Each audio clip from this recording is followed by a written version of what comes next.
World Cup final. We've got the ball. It's a scrum. We get to dictate the end of this game. Awesome too, like Richie's there. But as a skipper, like most experienced skipper ever, but he's not, right? He's been eye gouged. He's on the ground. That's why there's a break in play. Now we've got to look around the huddle and go, who's making this call? And it was, you'd go to your first five. DC's not there, is he?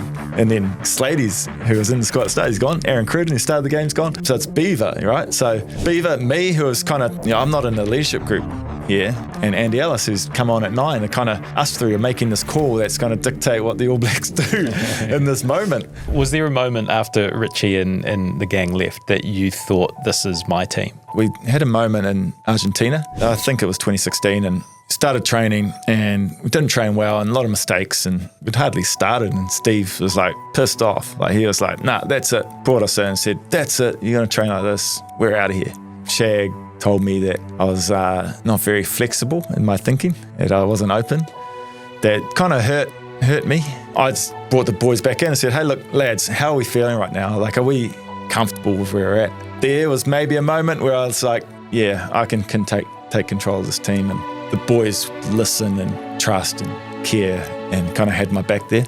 New Zealand rugby, it's hard to watch sometimes as a former All Black and see it not go well. Is there a world where you might entertain getting into like high-level sports administration? Look, This week on Between Two Beers, we welcome back Kieran Read. Kieran is, by almost any measure, the greatest All Blacks number 8 of all time. 127 tests, 2 World Cups, World Rugby Player of the Year, All Blacks captain 52 times.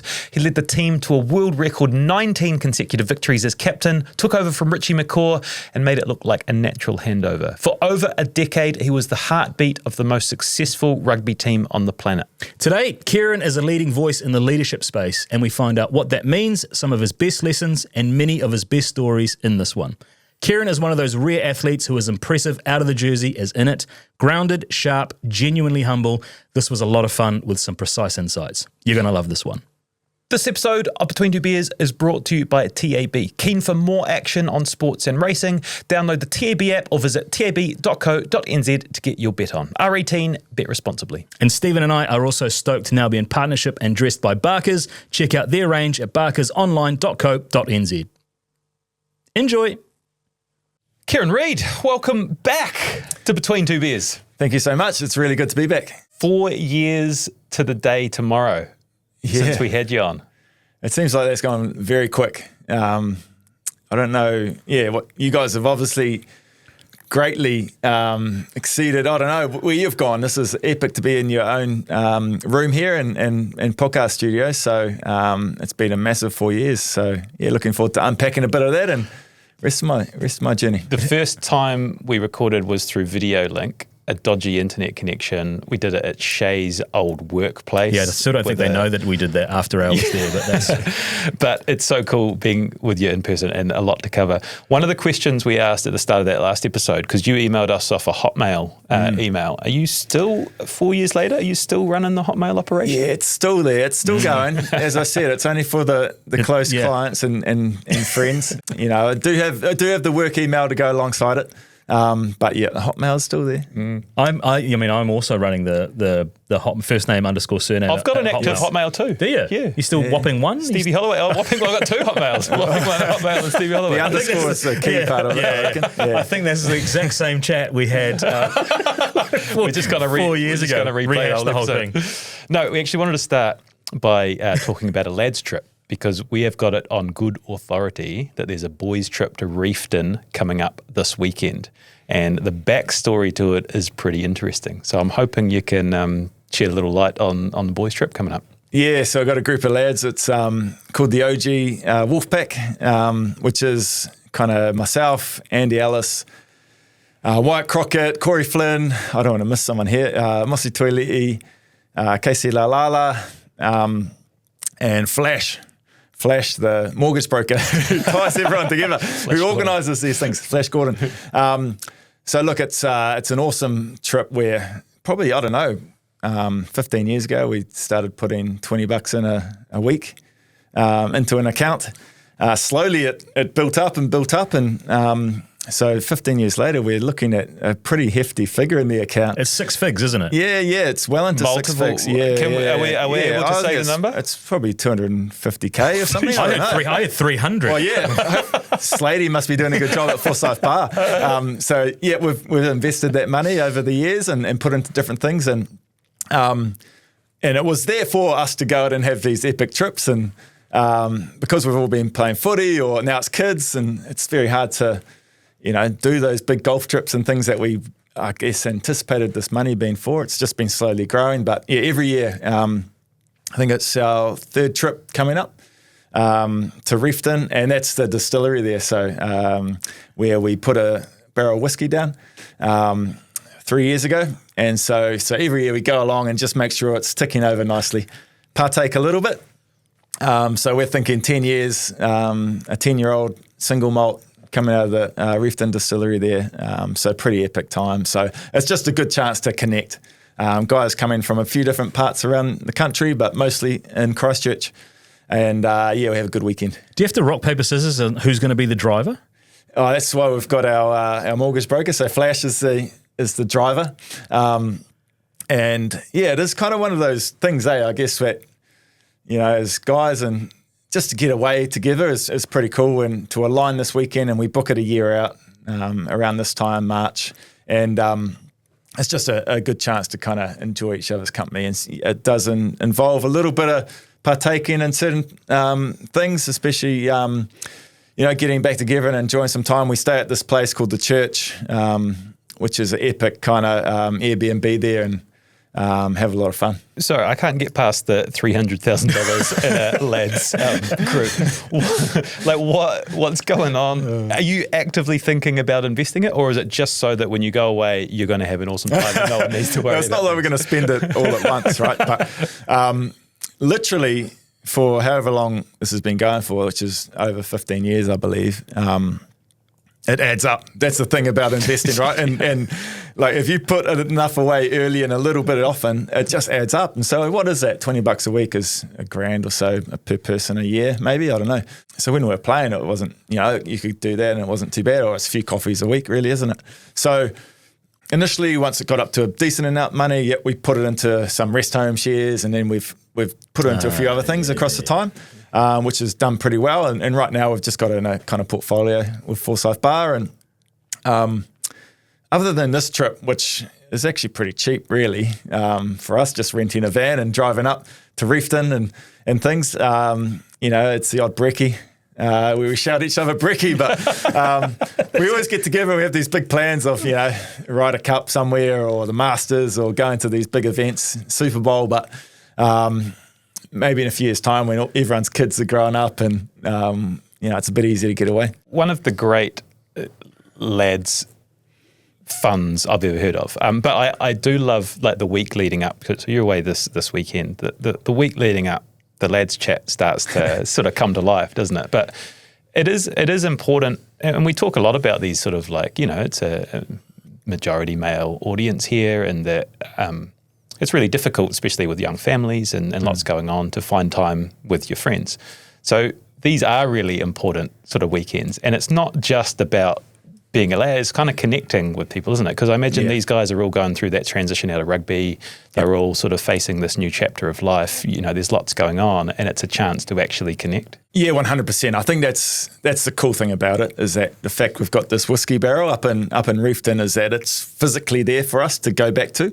So it does mean that, hey, we can put it in our calendars. The wives kind of know it's our kind of weekend to enjoy each other's company. And yeah, as men, we're not great. Like, you can be on a group chat and kind of leave it for a long time without actually checking in on people. And even the guys in Christchurch, you get busy and you just don't get the time to connect up and have that good quality conversation. And I was listening to Jay Reeves' podcast with you guys, and he talked about, doing something epic and getting away and doing that. And golf's been as far as we can get to with these guys. I've done a few kind of crazy things over the last few years in terms of exercise.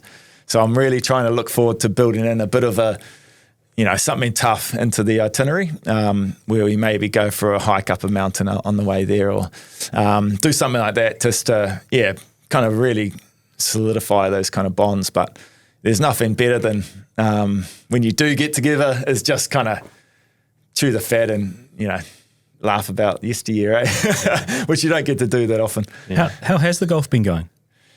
My golf is... in this lads group. Oh no, you've heard this. You got something.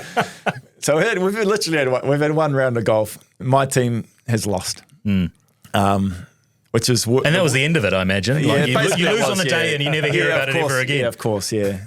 And for some reason, I'm kind of the scapegoat of our team, team carry maybe of my team. But no, it's a bit of fun. And of course, we're all competitive. And so as soon as you get that involved, we love it. We love competing. Well, some more than others, right? Because our oil has that you are the most competitive man. And this would have been eating away at you for the last 12 months, perhaps. And we understand the opposition team captain, Wyatt Crockett, has been feeding it in the group chat daily. He has been. And, when you've lost...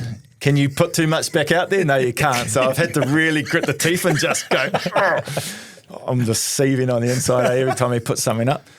And just put a little laughter emoji or thumbs up or something. Like, oh, yeah, good on you, mate. But the thing is, Crocky didn't hit one good shot the entire time, but he'll claim that it was all about him. It's I don't know if I'm the most competitive in that group. No. I'm competitive. 100% I'm competitive.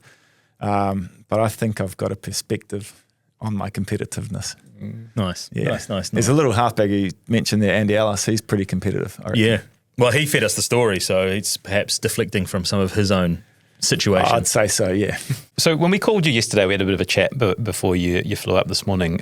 You were in Ashburton at your daughter's cricket tourney. I think you had the wicketkeeper gloves on when you were talking to us and maybe the scorer's book at one point. You coach rugby and touch and netball. The girls play cricket. Reuben, your son, loves rugby. Kind of interested in sort of getting into that space, like what your approach to your kids and sport is at this age. So first of all, maybe you could tell us what age they are and what you're thinking about when you're coaching your kids. Yeah, cool. I've got two girls, Ellen Eden, 15 and 13, and my son's 9, Reuben. So they are all right into sport, and I think once the kids get to that high school age, suddenly they don't come to you to sign up to sport. They just sign up themselves, and suddenly we're just taxi drivers, as you probably remember as a kid, right? Your parents did all that. And so I find for myself it's really special that my kids are actually genuinely so excited about playing sport, and my girls are the ones that are really driving that. And look, I understand all the dynamics around sport and the benefits that you can gain from it, and especially in girls themselves, like it's hard to keep going as you get into your teenage years, and but the social side of it, the ability to be disciplined, to turn up for your teammates when it's maybe not feeling great, or there's just hard things happening, social side of interacting with people in your team that you might not necessarily always be chatting to. So I think there's some great benefits in sport. I didn't necessarily push our kids into sport. I think it was osmosis of, I guess, my career. They seen me playing it as a career was playing sport, but in the backyard it was just fun. So it was always just fun. And if they ever asked me to come out and bowl to them or shoot some hoops or whatever, then it was a yes. It was a quick yes and easy. So coaching now is special. I love it. I love being involved. So yeah, with my eldest, I coach a cricket team. And that's challenging in some ways. You got 14, 15-year-old girls, and cricket's a very technical sport. But, for me, it's my philosophy around it is in children is it fun, and can they learn something? And so that's kind of how I approach, my coaching in that space, because, if it's fun, they're going to want to come back, but they're doing it because they want to get better, I presume, and want to actually enjoy what they're doing, which is learning. So, find ways to help them to learn. So cricket there, and then I coach my second daughter's touch team, and it's the same thing. And it's a mixed team, which is awesome. And, I kind of just run through the basics, but every time they come off, it's a talk to that person one-on-one and just give them a little something, like the boys who are playing rugby as well. Hey, look, why don't you just straighten up? And my whole philosophy in the touch and the mixed team is when you got the girls on the edge normally is, boys, if you don't pass it, you're in big trouble. So it's kind of like making sure, hey, look, you've got to use your whole team. Getting and helping them to just find ways that they can get better. So like little things I can do there as a coach is cool. And then my boy who's 9, yes, second year tackle. So I've helped coach that team, and like that rugby's cool. Obviously, but he's just passionate, and not right now he's not the guy who's putting his head in dark places and wants to be real physical. He's a tall guy and big guy, but he's just loves it for what it is, and so I just want to be a part of it, which is awesome to see. And rugby's the same. It's about at that age, it's going, okay, let's make it as fun as we can, and also in that is give them some skills. And so for my boys' team, it's the Cobras at Belfast Rugby Club, and we're the team that encourages passing. Like we're like, boys, you cannot pick the ball off the back of the ruck and run. You've got to pass it and pass it. We want 2-3 passes if we can, because kids at that age want to pick it up and run and score tries, right? And you see that across the whole competition where there's not much happening, but we're like, hey, it's all good now, but a few years' time, being able to run and pass is going to be the difference in teams. So, yeah, just trying to encourage that part of the rugby side, which is cool, and just being a part of their lives in that way is very special. It's one thing being a dorky dad coaching your kids' sport on a Saturday. It's another thing being a world champion coaching your kids' sport on a Saturday. So is there a pressure on you as a dad to bring different things to, especially I guess Elle, as she gets older into that competitive space, to bring some of that mindset and start to implement it into teenage kids? I think there is potentially from outside. Like for me, first and foremost, I'm a dad, and I want them to just enjoy what they do. And I talked to Elle, and she's grown into an amazing young woman who's leading teams now, and I feel like I haven't really given much to her, but suddenly she's doing these things that I go, wow, that's incredible for a 15-year-old to be so encouraging in a team, be willing to put herself out there and do stuff that's different to what everyone else is doing. So I don't really feel like I've actively done that, but she's picked it up or found ways, or she's grown into her own person. It changes. So for rugby per se, like, sidelines can be nasty, right? And I get it. Parents just want their kids to do really well, and maybe they're so invested in these things, but you just got to remember they're kids. They want to have fun. And so you yelling from the sideline, or you just wanting your kid to do the best that they can do, it's just not helping anyone. So what I do like is when I do referee the games, which I do for my boys' team, is that the sideline's quiet.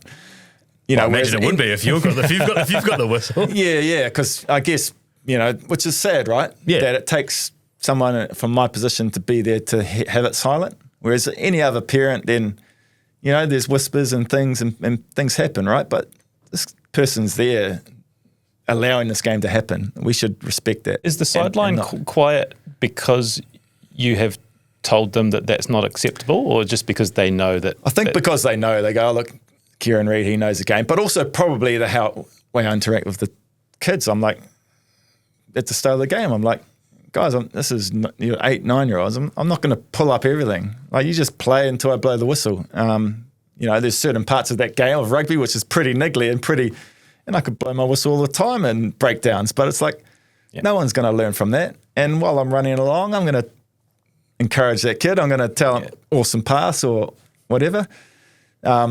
Maybe it's just that, right? And then people see, and of course, people are going to, oh, you got that wrong, or you didn't blow that knock on. I'm like, mate, who cares? Like, we're not in Eden Park or something right now. So I think that, there's two sides of that. But if I go back to what you're trying to achieve, it's, you're trying to achieve to make these people enjoy it as much as they can.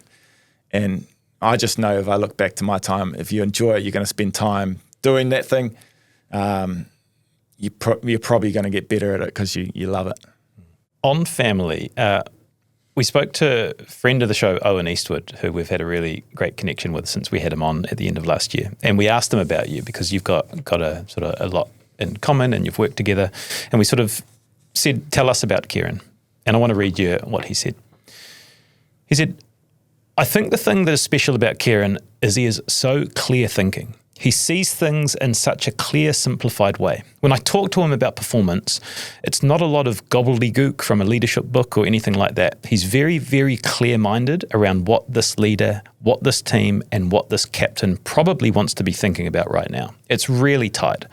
I'll go as far as saying I've not met someone as clear-minded and tight in how he talks about this stuff than Kieran. And given that most of his experience is around 2 rugby teams, that's quite impressive. I've got a lot of friends who do what I do, and they're freaking amazing, and they know more than me, but they wouldn't quite land. And it's hard to define it, and you don't want to overanalyze it, but it's just a reality. But Kieran Read is not one of them. I could take him into any environment. I could take him to Boston Celtics tomorrow, and they would love him, and they would be impressed by him. He was world-class in his first career. He could be properly world-class in his second career. My understanding is he is completely committed to being a good dad, good husband, and being an anchor for them all right now in this pretty important part of their lives as they go through their schooling. He isn't in the business of pursuing his own agenda, or I would put it, trying to optimize his own opportunities right now. But I think that he may well want to do that down the line. And if he does want to do that, he could do absolutely anything. There isn't a team that he couldn't work with. That's it's incredibly high praise from Owen, someone we hold in the highest regard. But it kind of frames this conversation around you know, your kids are at such an impressionable young age; they're not going to be here forever. You do have opportunities, and we're going to talk about your leadership stuff. But is that a fair sort of summation of where you're at? Yeah, it is. I think I've been very blessed to connect with Owen over the last few years and learn from him and understand a little bit about the world he's involved in, and I'm in a similar place. But I understand the realities of giving your all to something, and it does, require a sacrifice, a choice that takes you away from certain things. And, for me, having the kids early in my life, so they had a bit of my career where I was away, and it was hard and things like that. And I'm in a position where if I can be there for my kids, I'm not going to regret that. So, right now they're number one. My family's number one for me, and this leadership journey that I'm trying to, evolve into and growing and things are awesome there. And I feel like I've got all these great lessons that I do want to impart on the world and get out there and what have you. Like that's going to come, and I'm doing that and finding ways to be able to, make impacts.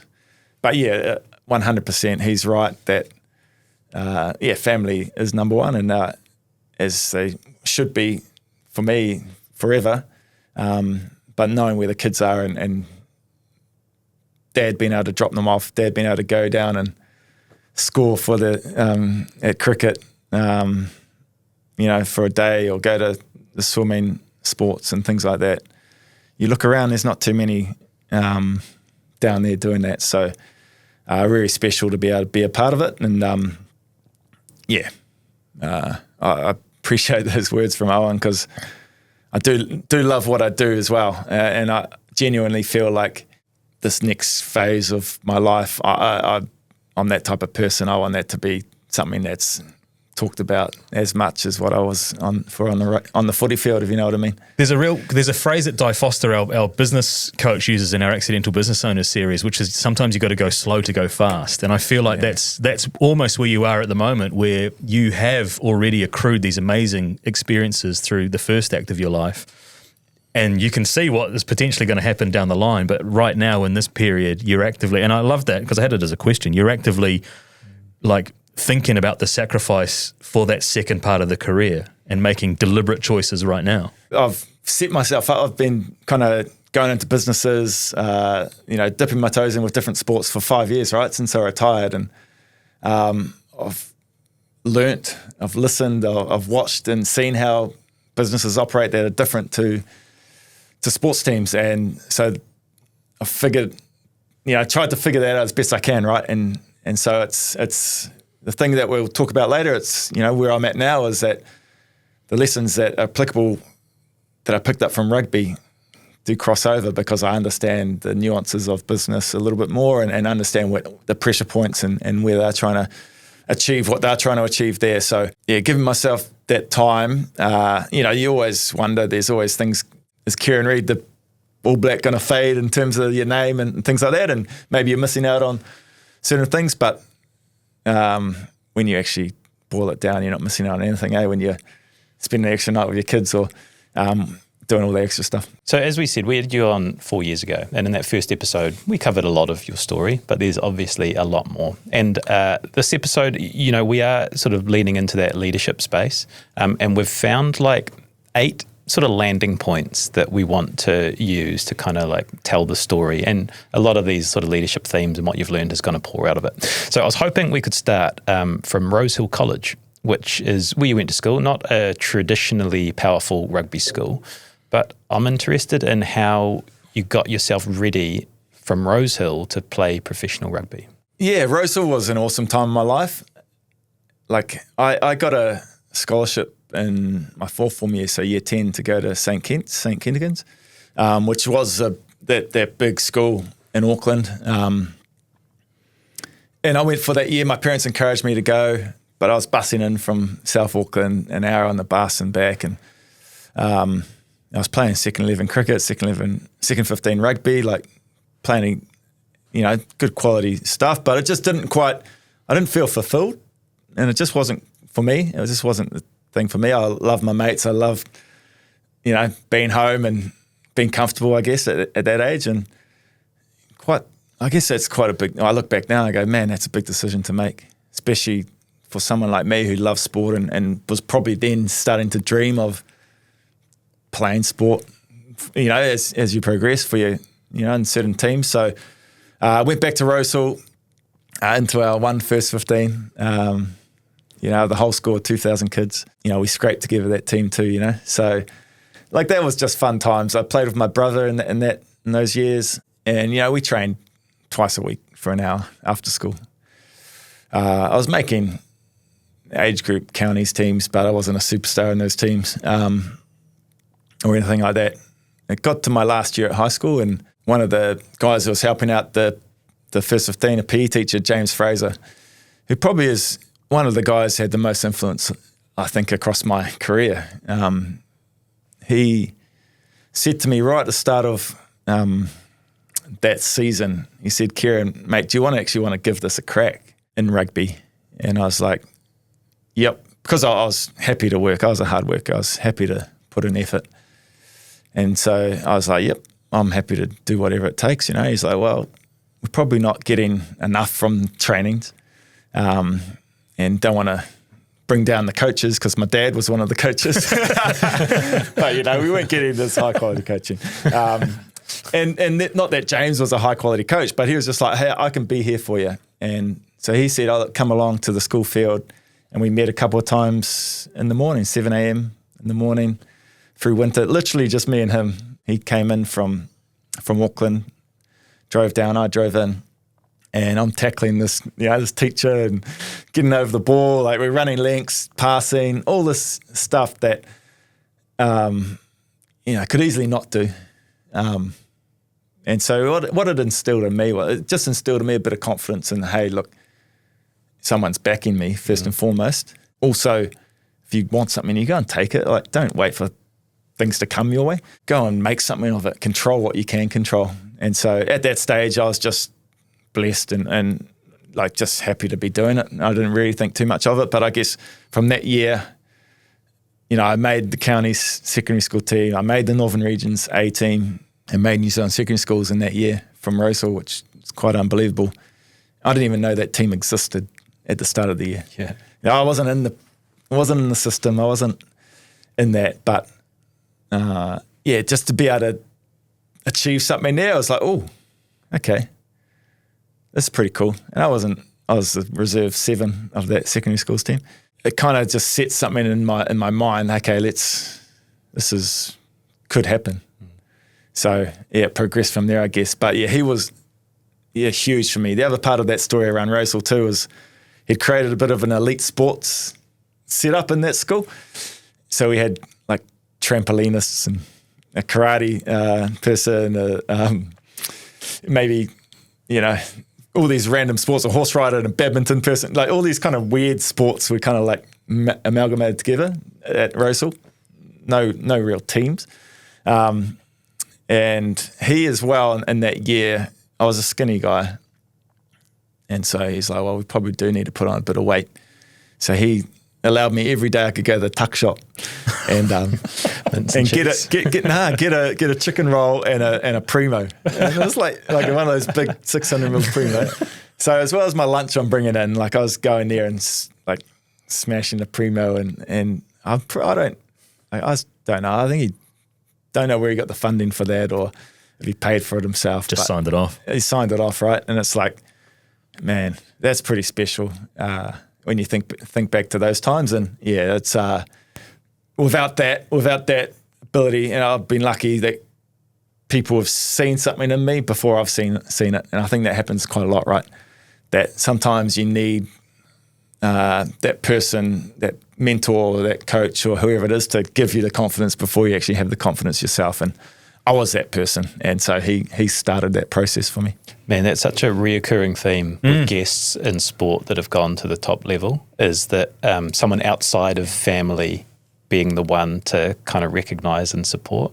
It just hits different, right? My parents were the biggest supporters of being there, of driving me everywhere and all that.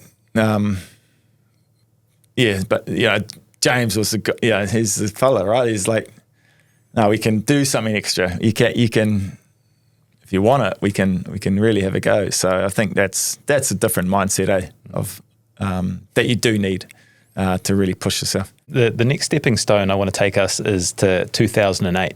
So, the rugby career obviously progressed between what we were just talking about at Rosehill and then. But you're captain of Canterbury at 22, which is your first role as a leader. And I'm wondering, looking back now, like how did you show up as a 22-year-old leader and what did you do right and wrong? I think I did a lot wrong. I look back to that year, 2008, I come off playing for the Crusaders, right? And we won a title. And I was kind of talked about as an All Black, which is crazy. And I didn't make the Tri-Nations team or the whatever that first squad was. And I've been kind of like pumped up a bit as making this team. I didn't make it and I was pissed off. And Steve Hansen rang me like a week later and said, we want you to... Can you do it in a Steve Hansen voice? Yeah, I'd love to. All right, cool. Yeah. Can you... we want you to just... we want you to go back and play for Canterbury. And I was like, man, I don't need to play for Canterbury. And, I was that young kid who just wanted to... but I look back and man, that was a blessing. So didn't make the All Blacks for that start of that year. Canterbury and Rob Penny was the coach who was kind of my academy manager when I first came to Canterbury. Named me captain with Casey Laulala. Casey got injured.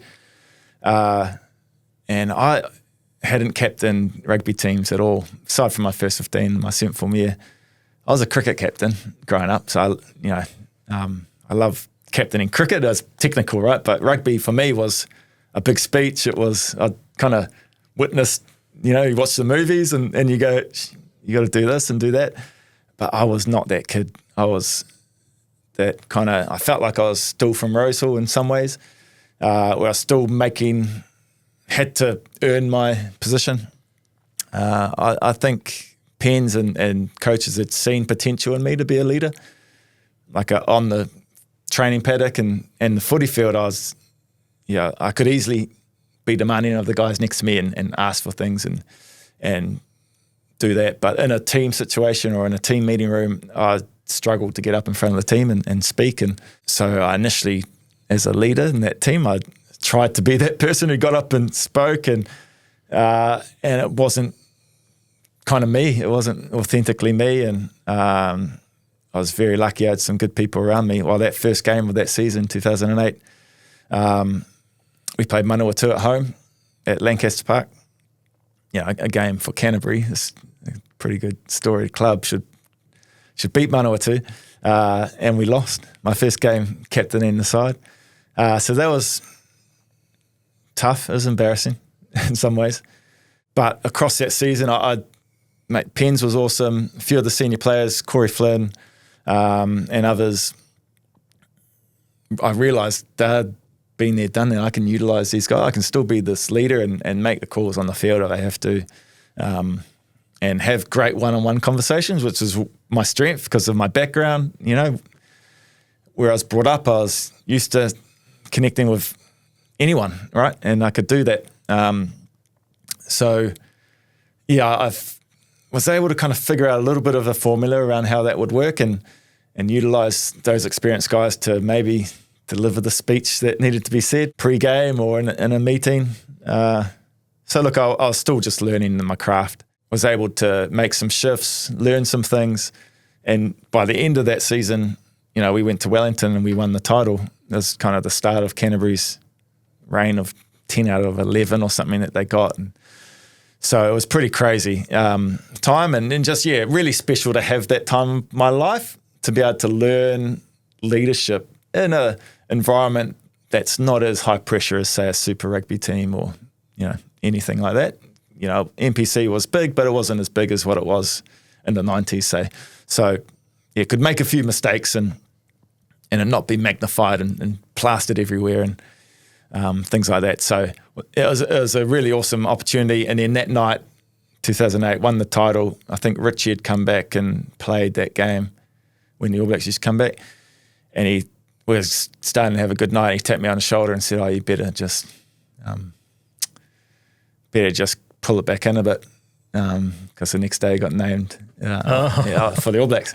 So, I think, it was, in some ways it set me up. At the time I was like, man, no, let me at it, in terms of that next level. But you miss this lesson, that you can go. So, it was my 23rd birthday, named in the All Blacks for the first time. So a pretty cool weekend. I'm going to bring in a voice of Tim Bateman here, because it was around that same time. I think this was a year before. And his observation was, in Kieran's first season with the Crusaders, Reuben Thorne was in that stage where he was All Blacks captain. He'd been an absolute stalwart of the Crusaders for a long time. Rido's mindset was that he was going to take that spot. And I remember talking to him about it in the earlier in the season, about how he didn't want to sit around on the bench. He's humble and he's kind, and there was nothing arrogant about it, but there was just a surreal belief in himself that he was going to be taking that position. And he did. And Reuben Thorne ended up playing off the bench for the rest of the season about halfway through. Rido went onwards and upwards from there. That's a different mindset, right? To displace the All Blacks captain. Can you take us there? But it's interesting because I'm thinking about what you said before around at the end of that season, I think you thought you should have been in the All Blacks as well. So there's a real 2007 was when I started my Crusaders career. That was when the All Blacks were all out with reconditioning. There was that whole thing. So I played my first 7 games in Super Rugby, started, and did enough to earn a bench spot that rest of that year when Reuben and Richie and all those boys came back. So bench for the rest of that year. And then 2008 was... Reuben was still there. He's the most capped Crusader. He's the legend in Crusaders rugby. Every game we'd present him, with, hey, you're the most capped Crusader, you're 100 and whatever he's up to, 122, and then next week 123. So you could, who's that guy? He's got the team song named after him. I don't necessarily remember that chat, but I sat next to Tim on the bus in those early years. Yeah, the thing of pushing fast but going slow, I don't know. I was, in my own mind, I wanted to, I didn't tell people this. I wanted to be that person that guy's influencing, and I knew I had a lot to learn at that stage. So I think the mindset was push hard, work hard, and learn as much as you can. So I'd taken everything that was going on in the team. That 07 year when the ABs came back and I could be on the bench and I could see what Ruby's doing, Richie's doing, and start to rub shoulders with them and start to feel a bit comfortable around, talking to them. Yeah, 2008 came, and when that Deansy said, name me to start, and then I kept starting. Like, leadership is Reuben Thorne taking that and doing what's best for the team, which was, he was amazing for me as a young player, giving me all the lessons that he's had over his career, helping me out around skills, drills.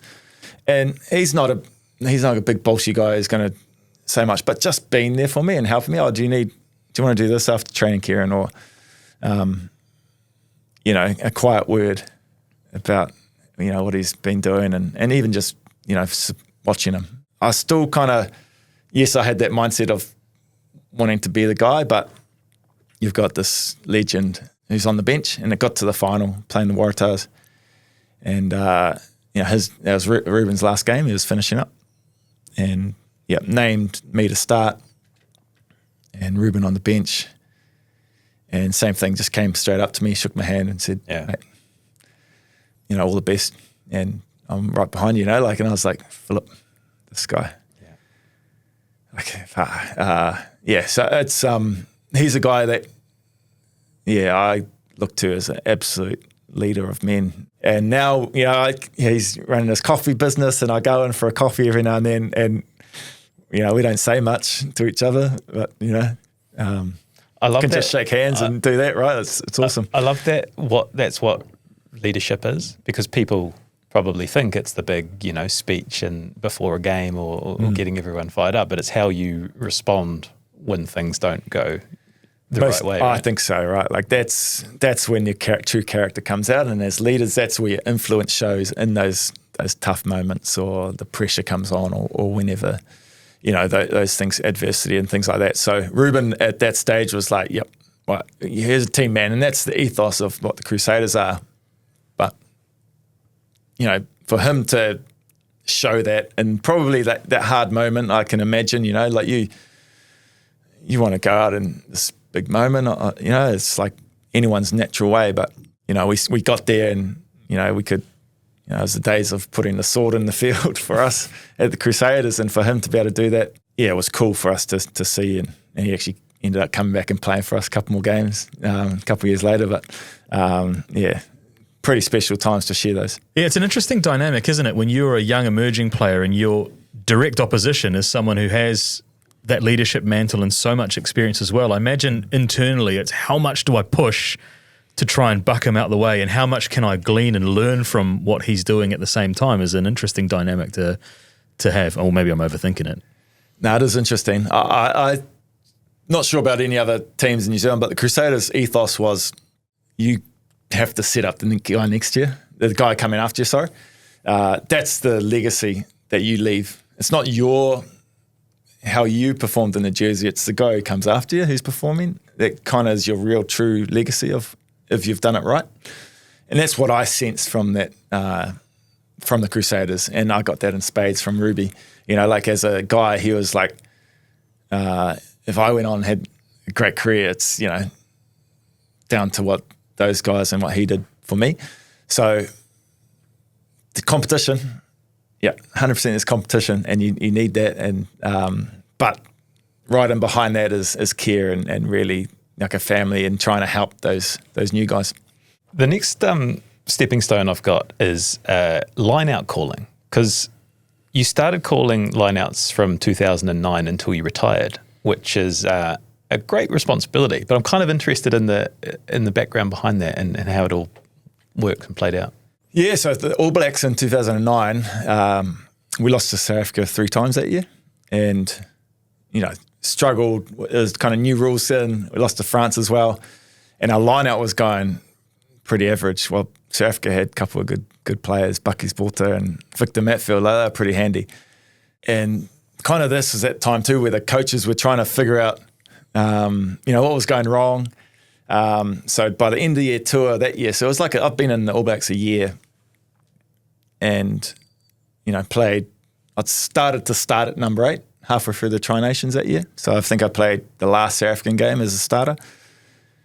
All Blacks coaches switched roles. I don't know if you'll remember this. It was kind of like So Graham Henry went to forwards coach, Steve went to the backs, and Smithy went to defence.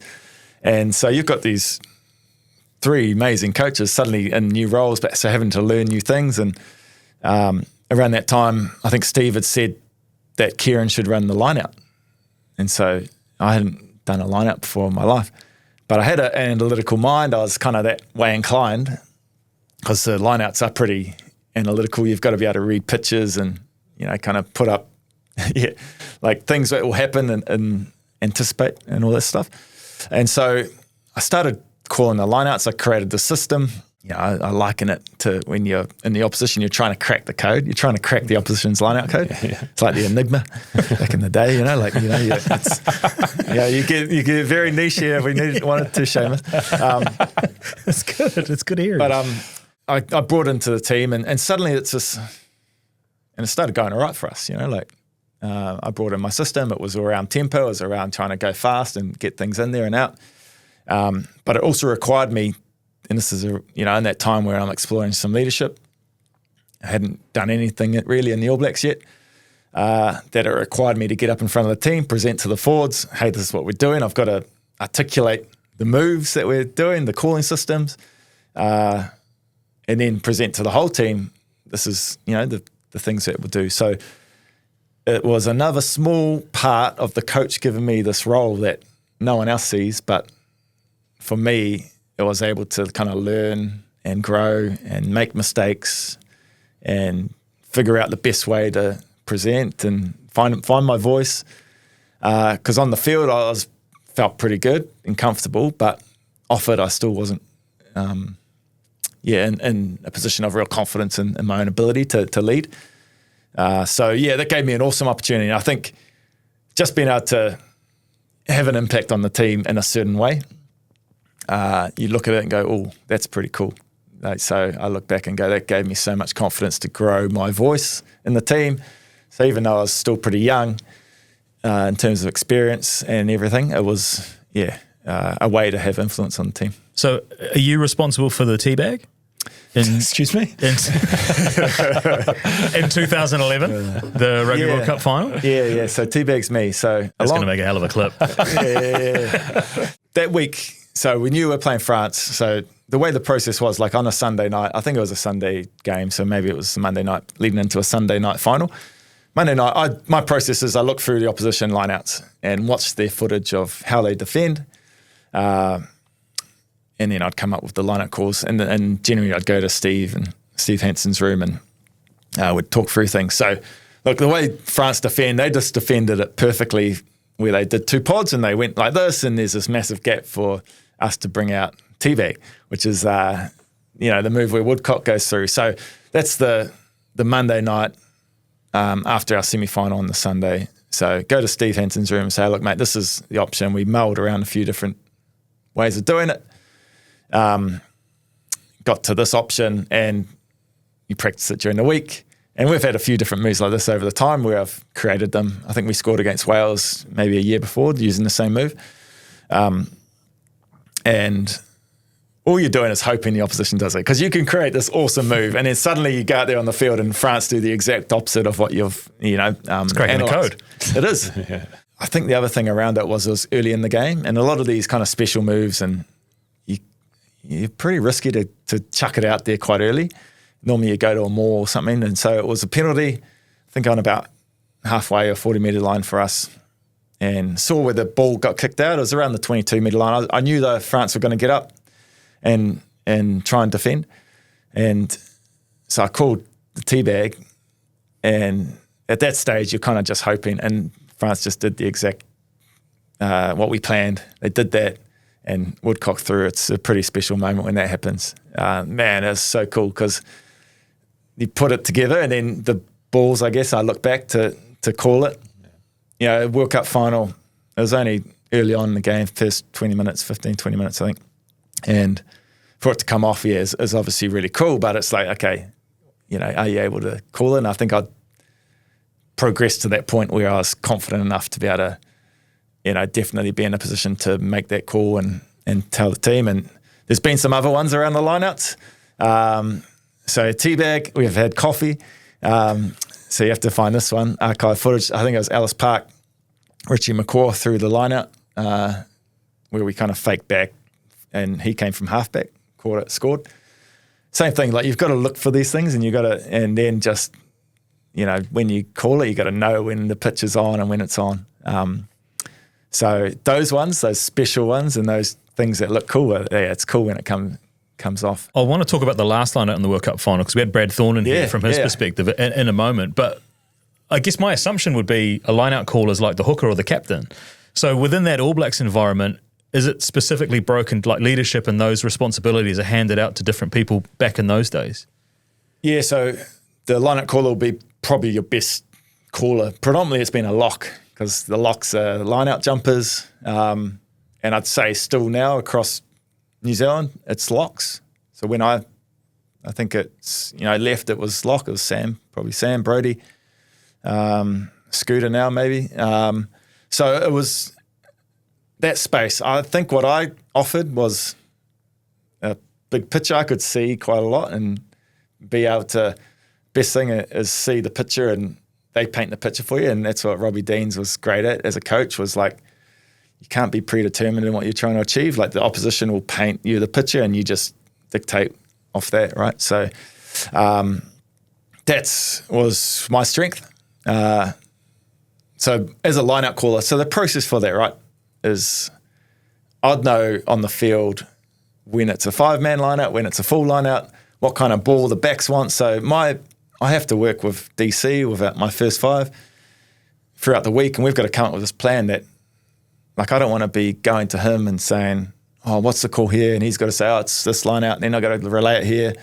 We didn't have that process when I was in the ABs. It was, if I know the ball's gone out on our 40-metre line, we're going to a 5-man, I can call that, we get there as quickly as can. I expect the backs to be ready, we're going to go. So all that stuff in the background, the preparation that you do gets you to that point to be able to nail that. So it wasn't like makes a call, then you make the call. It was like, it was a collaborative kind of approach.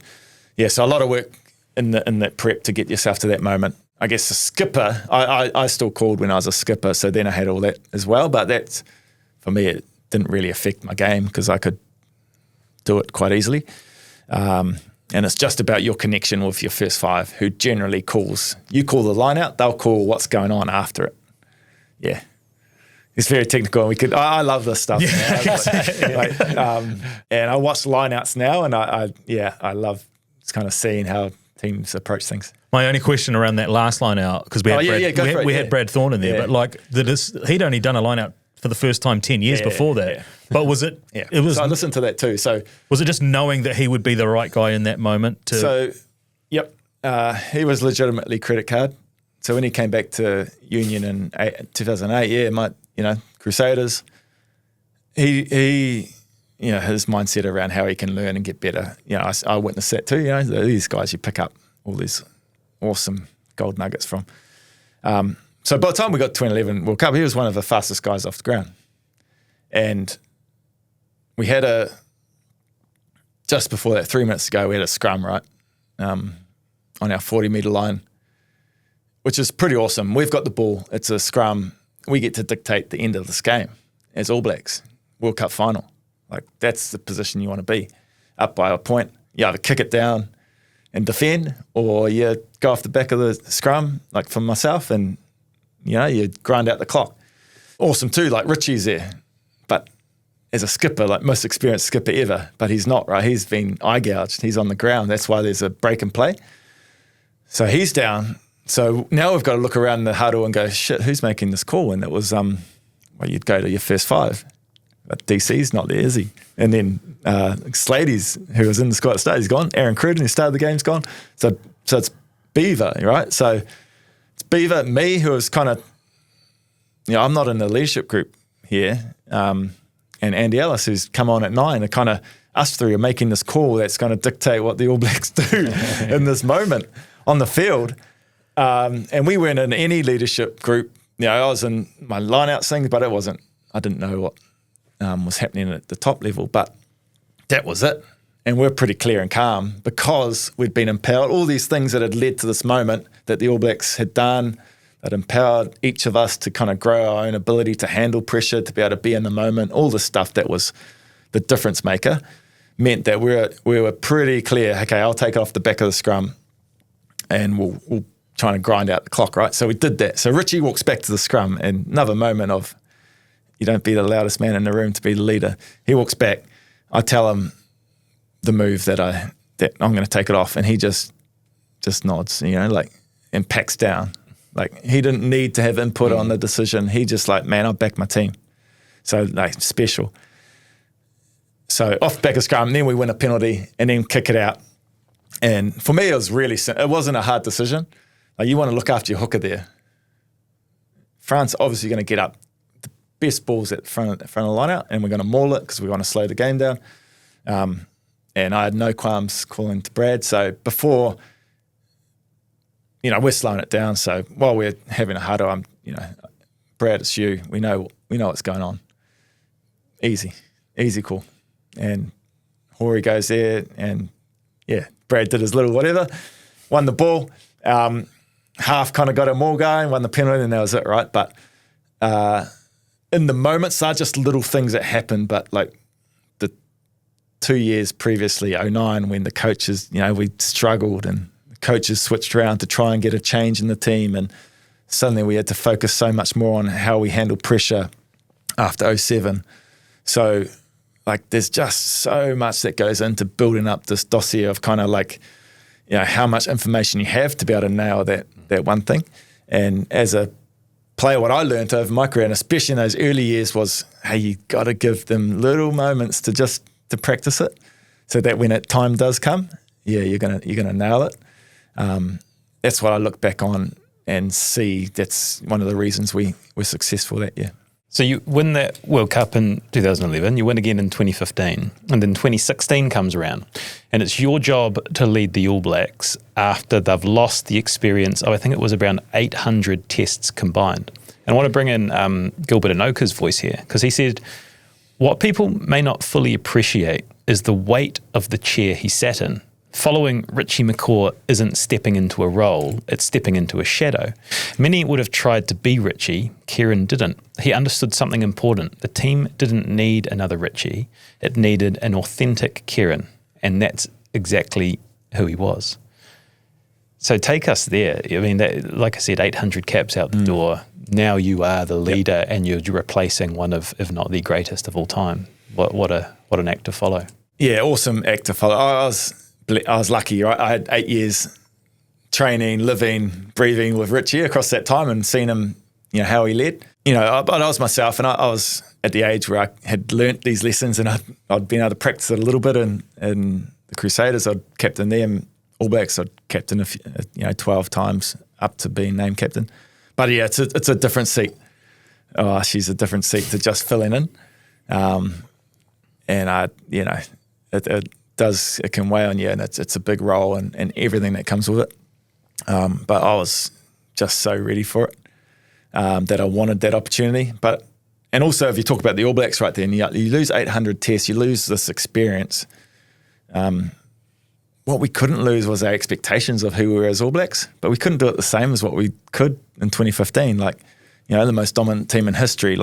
You've got guys in 2016 haven't played a game. They're not thinking about being the most dominant person on the field or most dominant team.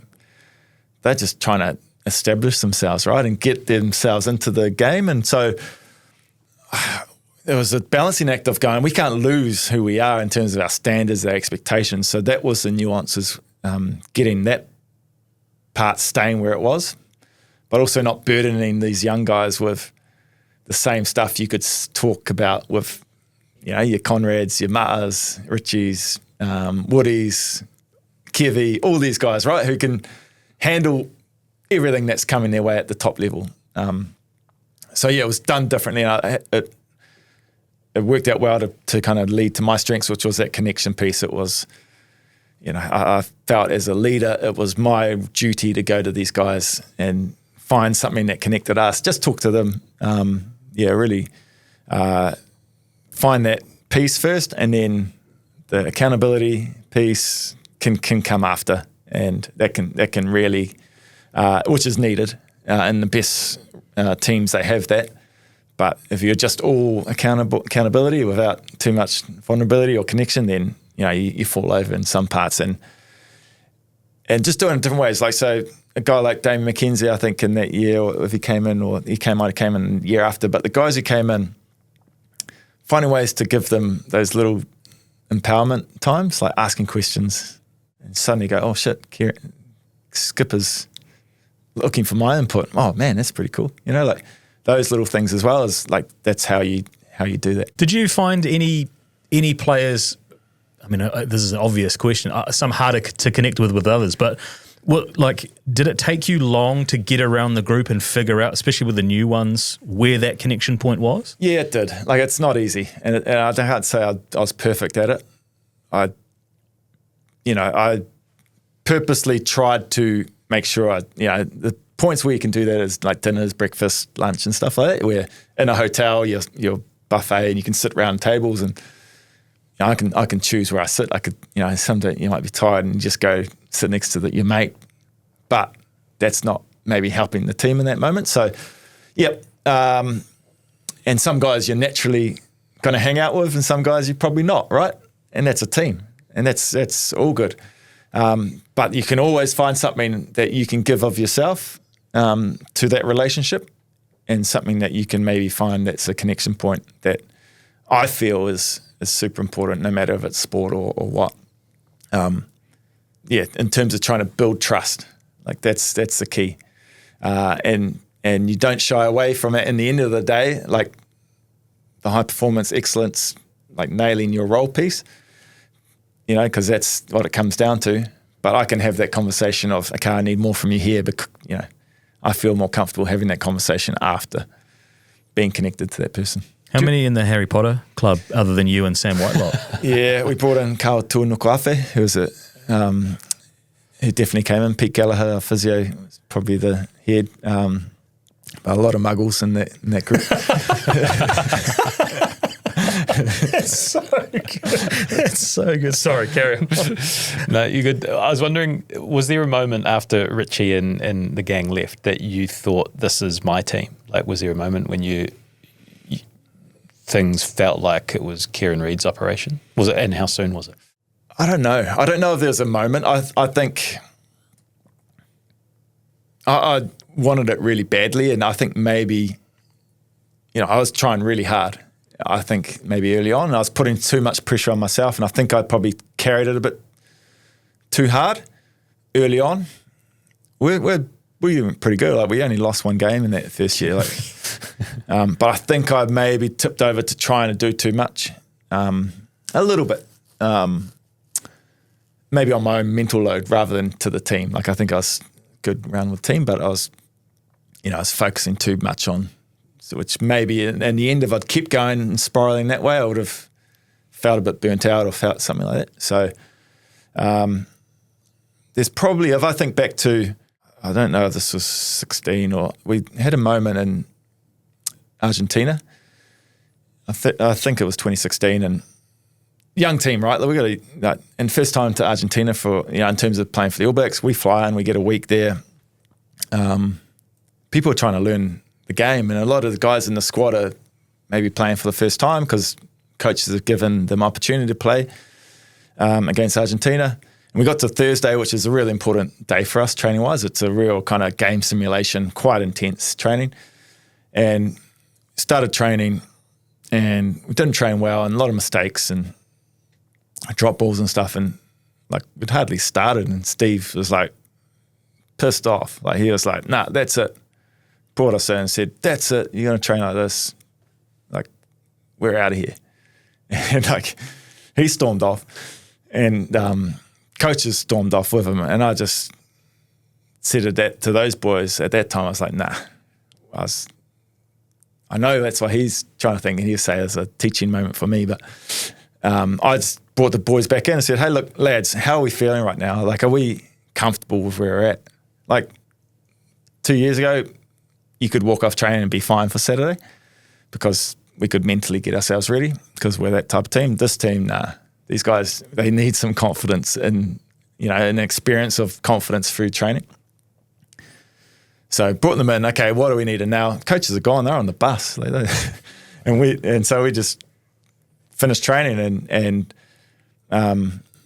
like just that there was maybe a moment where I was like, yeah, I can take control of this team, and the boys listen and trust and care, and kind of had my back there, which is good.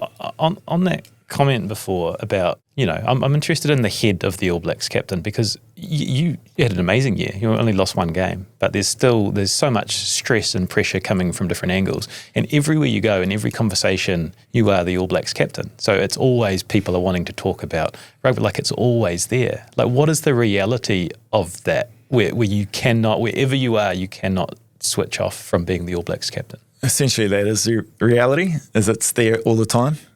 And that's a leadership position, right? Now, I think you could shy away from that, and you have to manage it more than try and get rid of it, I think. Like, I desperately wanted that role. Like, I felt like I could impact this team right then. So doing that to the best of my ability didn't mean, though, I had to not be that dad at home and things like that. So, I've put my hand up first. Like, you go home and you're playing with the kids, but you're thinking about the game, or you're thinking about what you could do at training better, or whatever it was through that period. I had to get better at being able to just put that to a side. Okay, I'm here now. Let's give myself full attention to whatever it was. And so within a camp environment, playing cards with the boys, going out for dinner, getting my mind a bit fresher, getting away from, otherwise you sit in your room, and even if you're watching TV, you're still thinking about, what you're going to say at the meeting tomorrow. What are the critical few you need now for the team, like the analysis stuff, all that, which is, I think, all good to have, and you've got to be able to, be putting yourself under pressure, but you just find it's the making it work for you. Yeah, is key. But yes, the All Black captain is magnified in that sense because of who we are in New Zealand. But the topics that you're talking about, and I know we'll get to business in a minute, but they parallel with the CEO of a business of a company, right? That they are at home and not present and thinking about all the other things. So the skills that you are picking up here are clearly going to be transferable to that part two that we're going to talk about down the line. But it's not unique to sport. It's just magnified because of our fixation with rugby in this country. Yeah, that's the thing, you see it, right? So there's a performance at the end of the week, or, for the All Blacks every few weeks that the public gets to see, whereas in the business you don't. You've got all the same pressures and everything that's going in, but you just, maybe it's not as publicly facing, that your performance gets chucked out there, or how things are going is chucked out there for everyone to see, right? It came clear to me when I actually finished up how much it does weigh you down. Like, so 2019, obviously we failed at the World Cup, which is just what it was. But I went to Japan, and I felt 100 kgs lighter. Just the weight that you carry around the responsibility of what it means to you, and it just can free your mind up, when you kind of, don't have all that external pressure and everything. And I'm not saying that was a bad thing, because I actually really enjoyed, and it didn't, at the time you don't realise how much it is probably making you a slightly different person, even though you don't feel like you should be. And you talk to the guys, and I think they'll probably say I was probably pretty genuine, and build rapport still, but until, I could probably start joking again, a bit more, when you get away and you kind of, you certainly don't, in the heat of the moment, you're just in it, right? You're in this grind, mate. I'm going to give everything I can to this, which is cool. And I appreciate that, because I think that's required. But you're going to find that pulling out, perspective, gratitude, all this stuff is going to make you be a better person in whatever role you're doing. Just digging back into that 2016 example, when Shag is spewing with training, you get back to the hotel. Yeah. Is he coming after you, and it's your responsibility for the playing group, or is that a difficult, how did difficult conversations go with Steve Hansen? a lot of trying to make him think like he's right in the end. He's pretty bolshy, right? He's pretty, this is my way. So I think I went up and hit him up. I was like, mate, he's like, oh, well done. You passed the test, son. Well done to me. I was like, oh, yeah, whatever. But he will wear his heart in his sleeve, but we'll do it with such kind of care and stuff. So a conversation with him, yes, can be actually quite tough because he's wanting to, he's got his opinions and that's what he's wanting to achieve. But I've also got to present our players what we're feeling. So we're just in constant dialogue. But it came down to a couple of times where I felt he overstepped the mark in certain things, and I won't go into details, but mate, if I don't go and say something to him, I'm not protecting my team. My team are the guys who they're my men. I can't leave them out to be hanging. So those conversations, you got to front that and be direct, and then have the conversation. And maybe both of us might not be great right then and that, but we're men enough to reflect and think about where we're at and come back and align ourselves. Do you enjoy that? Some people do enjoy that sort of conflict, but the feeling before you're going in to see Steve and you've got to sort of address something, is it sort of butterflies in the stomach and nerves? And I've got all those nerves and stuff, mate. And that's for any conversation, right? Like even with a player who's maybe, who needs to be disciplined or hasn't lived up to a standard, that's a difficult conversation. Like, you got to be pretty courageous to be able to nail that and get that right. So, that's the hard ones. And so I would definitely be feeling the nerves. And are you really planning through in your own head before you go in? Here's my opening line. Like you do with a lineout. You spoke about being able analytical and having pictures. I'd say the more you can prepare for that moment, the better you're going to be in that moment. So yes, 100% is what I did. I'd go through in my head. You don't have to write it down. You can just be, okay, replay what you think is going to be best here. Go through that.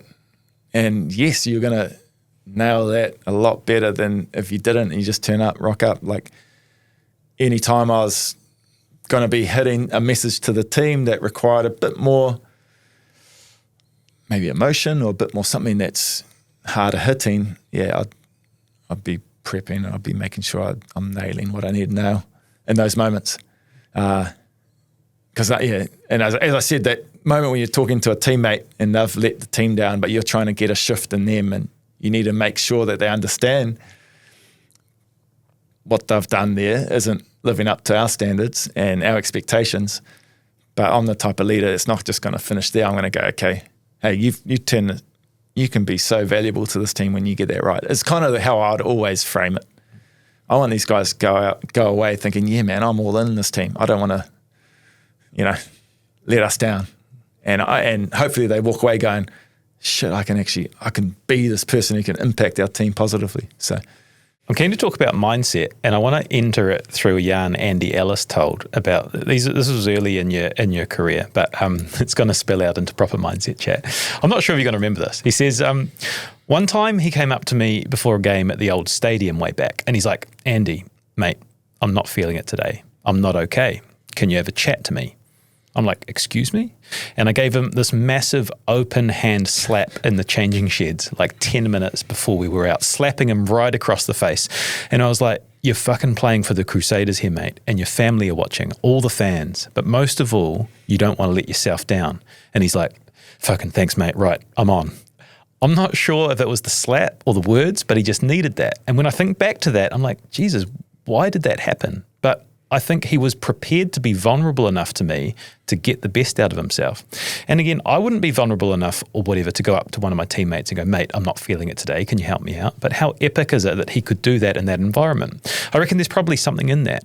We would have been 22, 23, and we're obviously good mates, but it just stuck with me for some reason. I'm not sure why, but I think probably because he would do whatever it took to be the best him, even if it was just being vulnerable and open and saying he wasn't feeling it that day.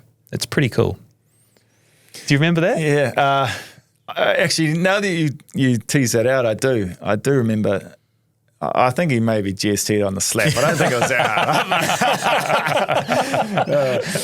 hard. I remember that moment. Like, you just can't be up every game, right? Like, that's just natural. And I think sometimes voicing it helps you. Reality check will help you. So in those moments, I did pride myself trying to be the consistent person. And I think from then on, I knew Andy was the type of guy I could go to. And I think from then, because of our relationship, we could bounce off each other in that mindset space. I don't know probably where that came from, to be honest, but I knew that I wanted to give my all. And in that moment, if I didn't feel like I could, I was like, shit. Yeah. I was probably going, okay, how do I actually make a change? And at that stage, I hadn't learnt the ability to, reset myself and kind of set myself on the right path to nail that moment.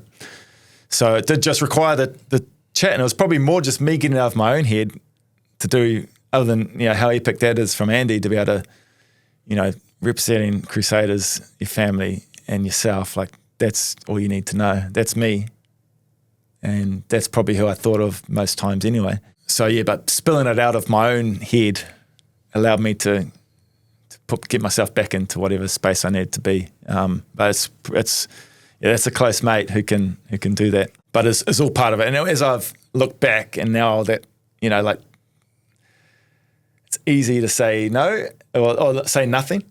And sometimes it's built from the environment that's there, or it's built from like this is you just got to get on with it, mentality. It's maybe the male mentality, New Zealand mentality of don't, talk about your faults or things that you're not thinking. And, that's kind of how we are, right? Get on with it. Just harden up. I don't know where it came from for me to speak up, but I realise that's a huge strength. But it's not going to happen unless you create an environment or you have a relationship that allows it to happen. And so that's testament to, I guess, me and Andy's relationship. There's been a few stepping stones there, and we're going to cover more sort of rugby stuff as we go through. But I want to sort of transition us out of rugby. So when we spoke to you in 2022, you just stepped away from rugby, and you were in that transition phase, figuring out what life looked like after professional rugby and being an All Blacks captain. So a few years have passed since then, and you've thrown yourself into endurance events, you're coaching your kids' teams, and you started building this leadership work through the Kieran Read Human Endeavour course. When you finished playing, did you already know you wanted to take the lessons from rugby and apply them in leadership and business, or did that direction kind of reveal itself gradually? I think I knew I wanted to be in leadership in some aspect. I just did not know what it would look like, right? I knew I didn't want to work for anyone else. I want to work for myself. I was in that position where I wanted to dictate my calendar and do that. So I started researching, I guess, my last few years in the All Black, or in my career in New Zealand, like just talking to people. I was, I went to see Sean Marks at the Nets, after an India tour and toured and chatted to them. Went, saw these guys in the UK, and I just started having conversations with people outside the game and just fueling, I guess, what it could look like. Does the All Blacks brand help open those doors? I mean, not everyone can get an audience with Sean Marks. Yeah, it does open some doors, doesn't it? And just through relationships. So we'd invited Sean in, but previously into the All Blacks so he could watch a week of training and things like that, and just connecting, like purely. I reckon it's a very New Zealand trait too. And finding that, yeah. So it is. So I guess it created these opportunities for me to go, oh yeah, there is actually a place there. I love, like, at this point in my career, end of my career, I'm, you're coaching, you're helping, obviously leading as captain, but you're helping them grow these young players. They're 10 years or more younger than me, and you're trying to help them get better. And I was like, oh, I love this. I love passing on these lessons. And it wasn't until I was in Japan, I did a kind of portfolio on my career through some study I did. Applied management degree on myself. So it was like a real look back at my career, and I was able to reference it off, academia and stuff. And I looked into, reasons why we succeeded, we failed, and I looked at coaches and all these things, and I came up with this, big portfolio of my career, and I was like, geez, that's pretty awesome. Okay, how's that going to translate into what I want to achieve? And I think it was just word of mouth, talking to people. So going in and initially like one-off chats, talks to businesses, some workshops. I've created just from my own, I created like a workbook of all that stuff. I put it into a thing and had that there. And I used it a little bit. I haven't used it much. And it's slowly just evolved. And I think I mentioned, like, I've had 5 years out of the game and I've grown it and I've learnt, how business is different to sport, but how it's also very similar. And so I got to know what works here and works there.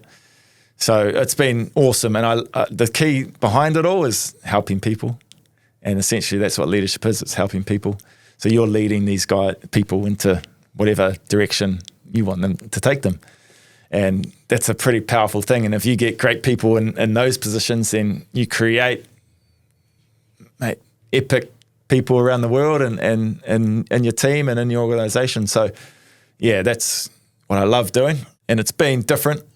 Suddenly, I don't know, I guess I work for myself in essence, right? Yeah. But so you're a one-man business, you're having that, you're connecting the emails, you're connecting your calendar onto, to fly here or fly there, and you're having the money conversation, which I'd never had before in my life. Creating all these other things, right? So it's been eye-opening and but awesome, and yeah, really, really enjoying it. Having to promote yourself too, right? Like that's got to be unusual when you've gone from this sort of 2-decade-long career where you've got all this attention coming to you, and in ways you're kind of trying to stay away from it, and then you've got your own business, and then you're trying to sheepishly get the attention. Is that a difficult balance? Yeah. Yeah. Now I've got to the point now where I've distilled this stuff into like Kieran Read Human Endeavour. It's an online leadership course, right? And it's I feel it's epic. Like it's something that people can do over 3 to 6 months. You got the content for 12 months. It's you could do it by yourself. Could do it in a cohort if you want. That last piece to market. I haven't marketed myself, to be honest. I've kind of created these things and it's just been there, and it's been enough and it's been all good. But I guess the Kiwi mentality of finding ways, and I do a lot of reading, I do a lot of listening, and so gone away from a bit of the kind of self leadership stuff into a bit of the marketing, sales, and out a little bit about how you do that best and selling yourself. And so I got to that point. But you must find when you're actually delivering a keynote or people are working through it, they're getting benefit from it too. So I don't imagine it's a proof of concept thing. It's just, is it just getting out of your own way? And yeah, probably. I think, I do the talks or whatever I do, and it's awesome. And I love the connection with the people there, and seems like people get a real kick out of it, which is great. So I love it. So like this now, it's just distilling into something that is a bit more longer term, because I think, and as you know, like you go in and you listen to someone and you take this one little thing but do you actually implement that into your life? Or is it just a cool thing to have, like you walk away from an awesome motivational speech and, it was awesome, but do I change anything? Nah. So, okay, well, I've kind of distilled it in my courses and programs. It's, okay, how do you prepare for something? Whether that's the leadership component, teamwork, culture. Okay, when you're performing it, what do you have to do as a leader to actually perform that? And then reflection. And that's rugby, and that's what I learned. Like you prepare, you perform, and you reflect. And you do not get to get better unless you reflect. And that's probably the thing that's easily put to the side. Is the reflection piece, because everyone just wants to, feel like they're doing something. And doing something just leaves you in this place where you cannot get any better unless you actually go, okay, I've set a goal, set where I want to go, and reflect on it and go, okay, I can actually get better from that through these couple of things, right? So reflection piece is huge. So that's what in terms of talking to people, it's like, all right, you're changing who you are. You're not just doing something for the sake of it. You're changing who you are, and that's going to make you be a better leader, if you know what I mean. Yeah. That's the key. And so it's like, okay, how do you do that? It's just your habits, your structures, routines, establishing those things, and it's doing it for a long period of time. I've got a few sort of questions in this space. People love saying, we hear culture a lot. What does it mean to you, like in plain language? What is culture? Culture is what you see, essentially. So it's your behaviours, your actions. Like if I came in here and I seen you guys, I see how you interact with your guests, like what you give to your customers and things, like how you actually interact. Like that's your culture. You can have everything up on the wall and talk about all this stuff, but it's what you do, how you build a culture, finding that purpose and real purposeful connection. Have some vulnerability in your team and make sure the environment's right around learning and getting things right there. Is there something leaders do that kills culture while they think they're helping? And I guess I'm thinking back to like early Kieran Read in those leadership roles. What are some things that you perhaps were doing that actually weren't helpful, or does anything come to mind? I think what kills culture is letting things slide, just letting things appear to be great, and actually it's what's not said. So culture has to be lived. Like whatever you create has to be fed and watered, like for culture just to keep working. Otherwise, like you just every year you get in front of the team and you say this is who we are, and then leave it. Man, that's not culture. That's so you've got to feed it. So whatever you want to achieve, you've got to feed it and live it. And that's what leaders get wrong, is they just let it be, and then maybe the loudest voice in the room starts picking up something, or you let people get away with a standard that you shouldn't. Everyone else picks up on that. Oh, you can do that, and it's okay. Or like in the All Blacks, like sweeping the sheds. If suddenly you could leave that bit of rubbish there or something, is that who we are now? Nah. So do we keep that as who we are? And so that's really important. Okay, that links in really nicely. I've got an idea, and this might work, it might not. And it's Kieran Read, leadership coach. So I'm going to give you a real leadership problem from our team, and we're going to work through it and see what your advice would be, okay? Okay. So we're a small team. Deadlines are slipping. Everyone's friendly, but nobody wants to be the bad guy. But the work standard is starting to drift. Is this a hypothetical? What are the questions you might ask me? How might you help me unpack this? I have to get to know you, I think, and it's important. Questions to ask is, what do you want to achieve? I'd be asking what you want to be, and I'd also be asking, so kind of where you want to go, and I'd also be asking who are you? What do you stand for? That would be the start. You have to have a real good understanding of who you are, and the values, standards that this place is about, and then you have to connect that to where you want to go. And so that's where you probably get muddy, I think. So my next move then, in the next 48 hours, would be to go and do some work on values. Is that I'd say as a leader, you'd be going, or a group of leaders, okay, how can look at it from your perspective?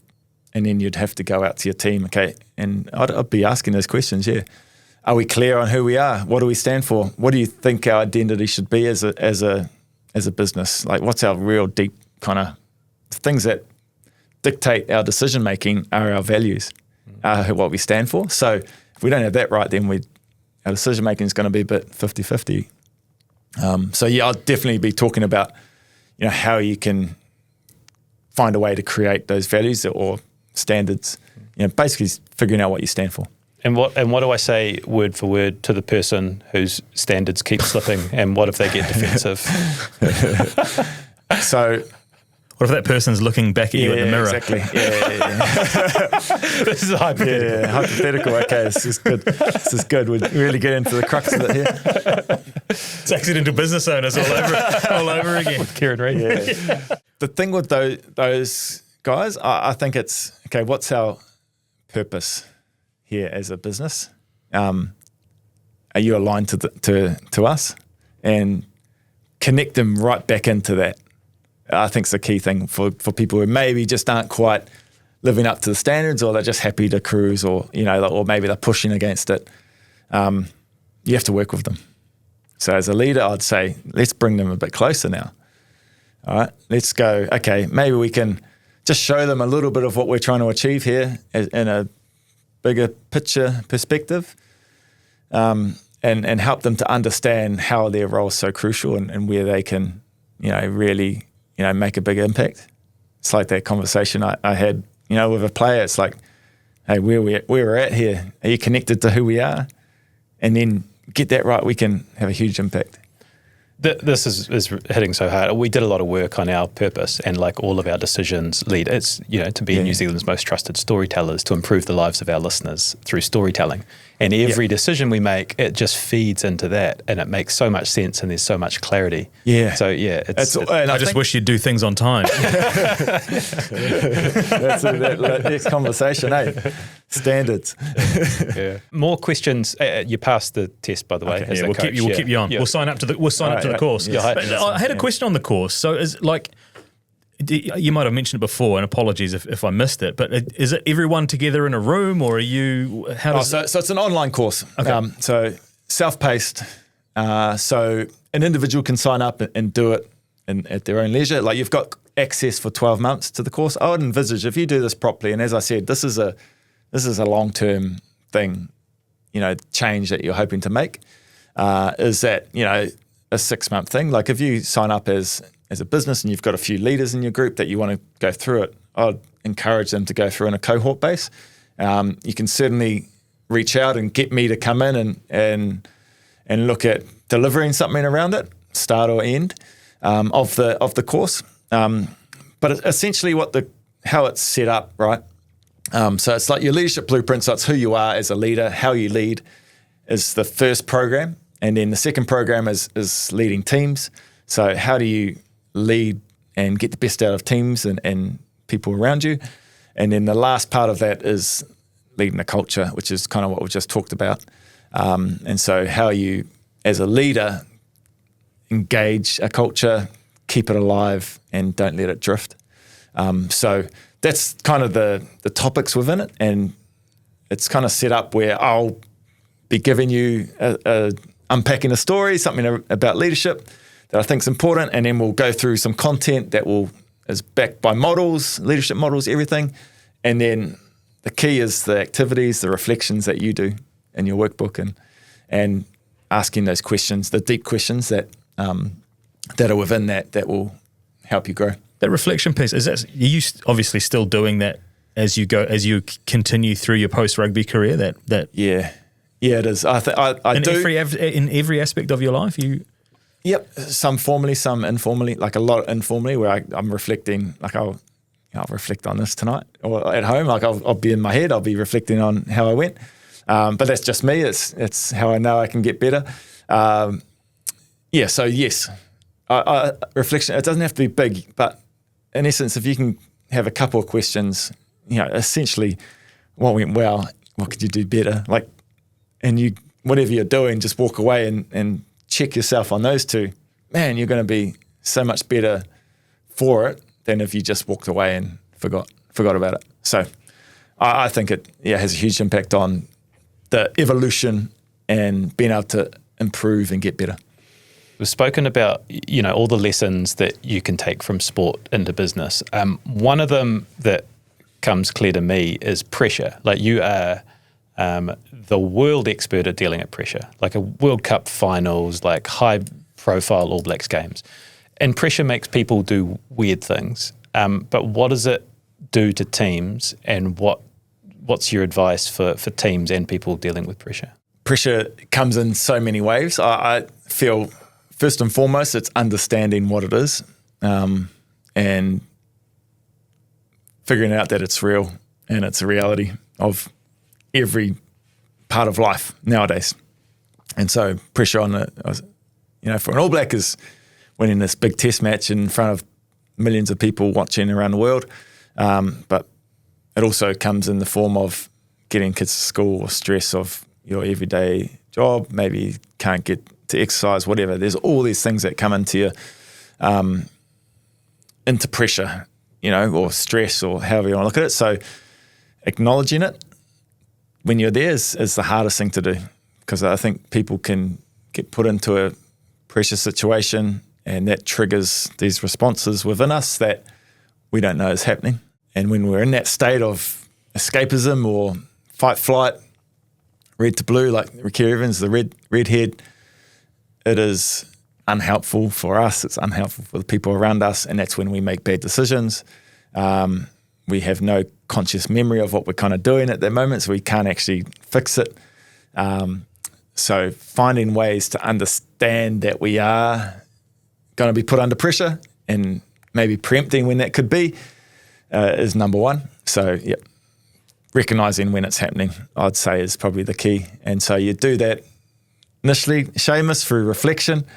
In the early days in rugby, I'd rewatch the game and go, okay, this here put me into the red, so into stress, pressure. Okay, how do I respond? This, blah, blah, blah.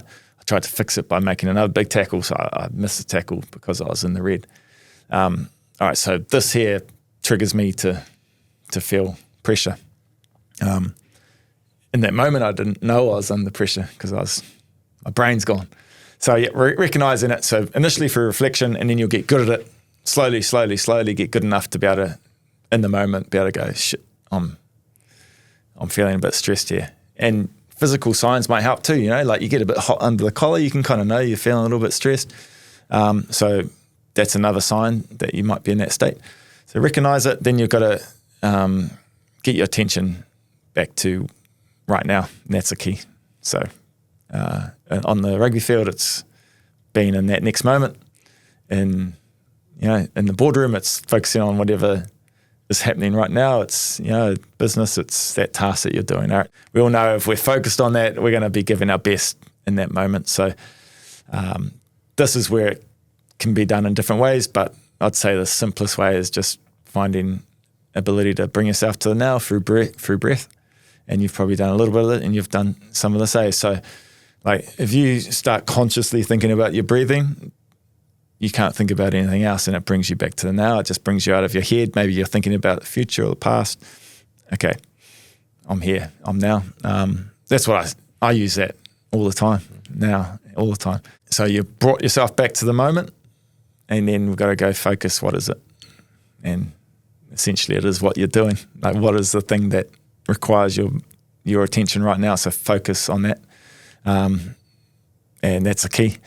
Yeah, because so recognizing it, connecting to now, and then focus is probably the framework I'd use there. Do you still feel pressure from like the heights of the pressure that you used to operate in the All Blacks environment to now in your second life? Do those feelings of pressure, or are you an expert now where it... Oh, you're never an expert. You still feel it. And so that could come through nerves, right? Like going to go up and speak in front of a few hundred people. I'm comfortable when I'm there, but going out, I'm getting a bit nervous. I'm starting to feel, all those little things that, am I going to do a good job in it? Am I going to nail it? So, okay, what can I do now? No point thinking about that. That's not going to help me. So, all right, breathe, Kieran. Talk to myself. That's what I did on the field. I talked to myself. Kieran, next task was what I said in my head. That's it. Simple as that. I can switch it pretty quickly now. But yeah, it always comes. It always comes your way. So don't think you're immune to pressure. That's just not how it works. And are these the sorts of things that come through in the course as well? Yeah. This will come through in the course. This will be part of it in some parts of it. Yep. Given your background, it's not too big of an assumption to think you'd have your door smashed in by New Zealand Rugby, especially with the current situation, asking sort of for your help or getting you involved. But Owen again made an interesting observation. He said, there's something very interesting happening here. Some of our absolutely generational leadership talents, they're not getting back into rugby. I don't think it's a temporary thing. I don't think they will go back into coaching or even rugby administration at all, but they are going into that leadership culture space, and the beneficiaries of it are not our rugby players. They're probably global leaders, both in business and to a degree sport. And he gave examples, and there's a bunch actually sort of in Christchurch in particular. You've got Dan Carter and Darren Shand and Gilbert Anoka and sort of Tim Bateman even. But it's interesting. Like, what do you have thoughts on that about the move into the space rather than into sort of New Zealand rugby areas? I don't know. I think in some ways you've been a player, you've done that, been there, done that, and you feel like you maybe want to just shift away from that and establish yourself in a different way, a different identity. Like, I love sport and I love rugby, and I'm so enamored, grateful for what they've given me.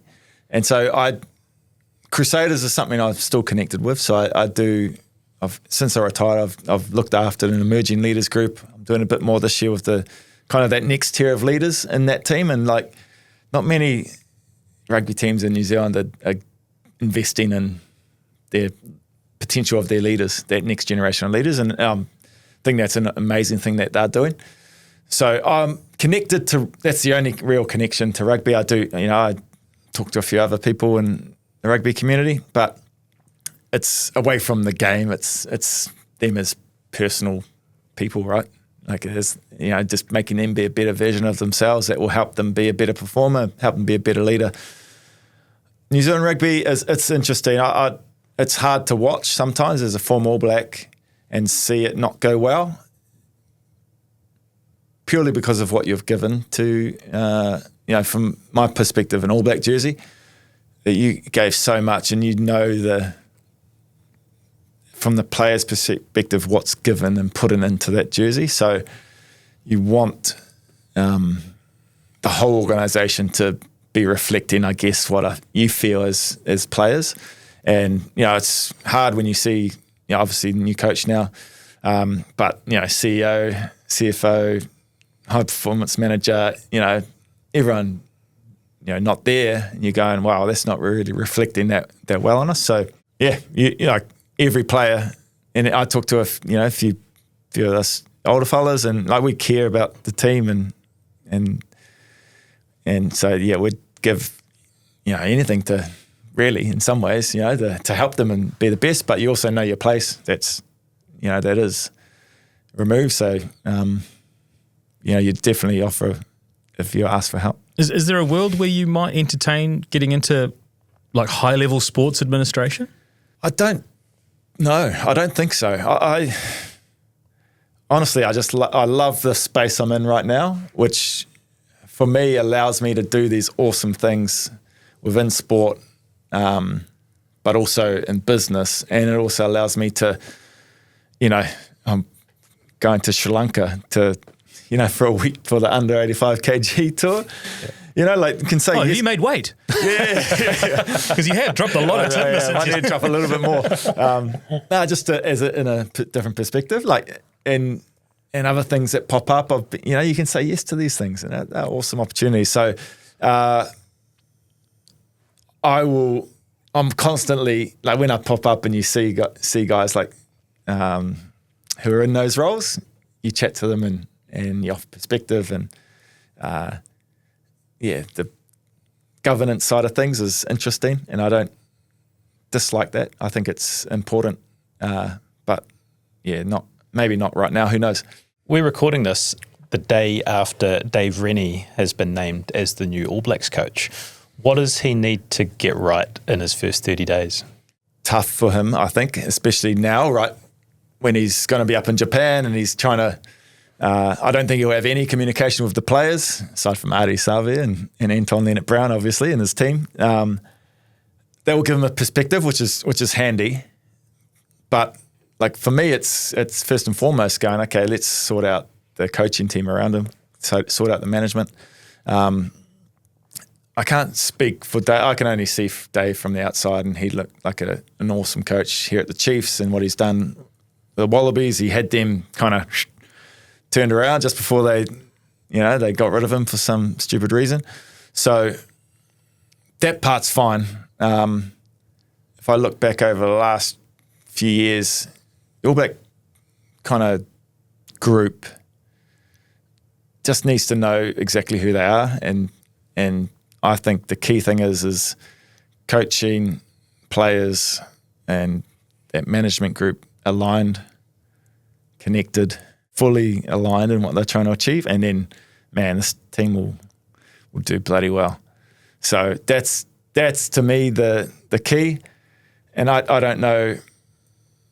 Yeah, I can't speak for too much of what Dave's going to bring, but he can't come in, I don't think, and say this is the way it is. I think he's got to make sure he utilises the players' voice and the senior players in there who care so much about that jersey and have the understanding of who we are, what we stand for, what this place means to us, and that's all to do with 130 years of history, you know? It's a bit of an unfair question to ask you because the coaching change that you had during your All Blacks career was a succession rather than a clean slate. But from a player's perspective, when a new coach does come in, what do you do you think, oh shit, I've got to start from ground zero again and work that relationship?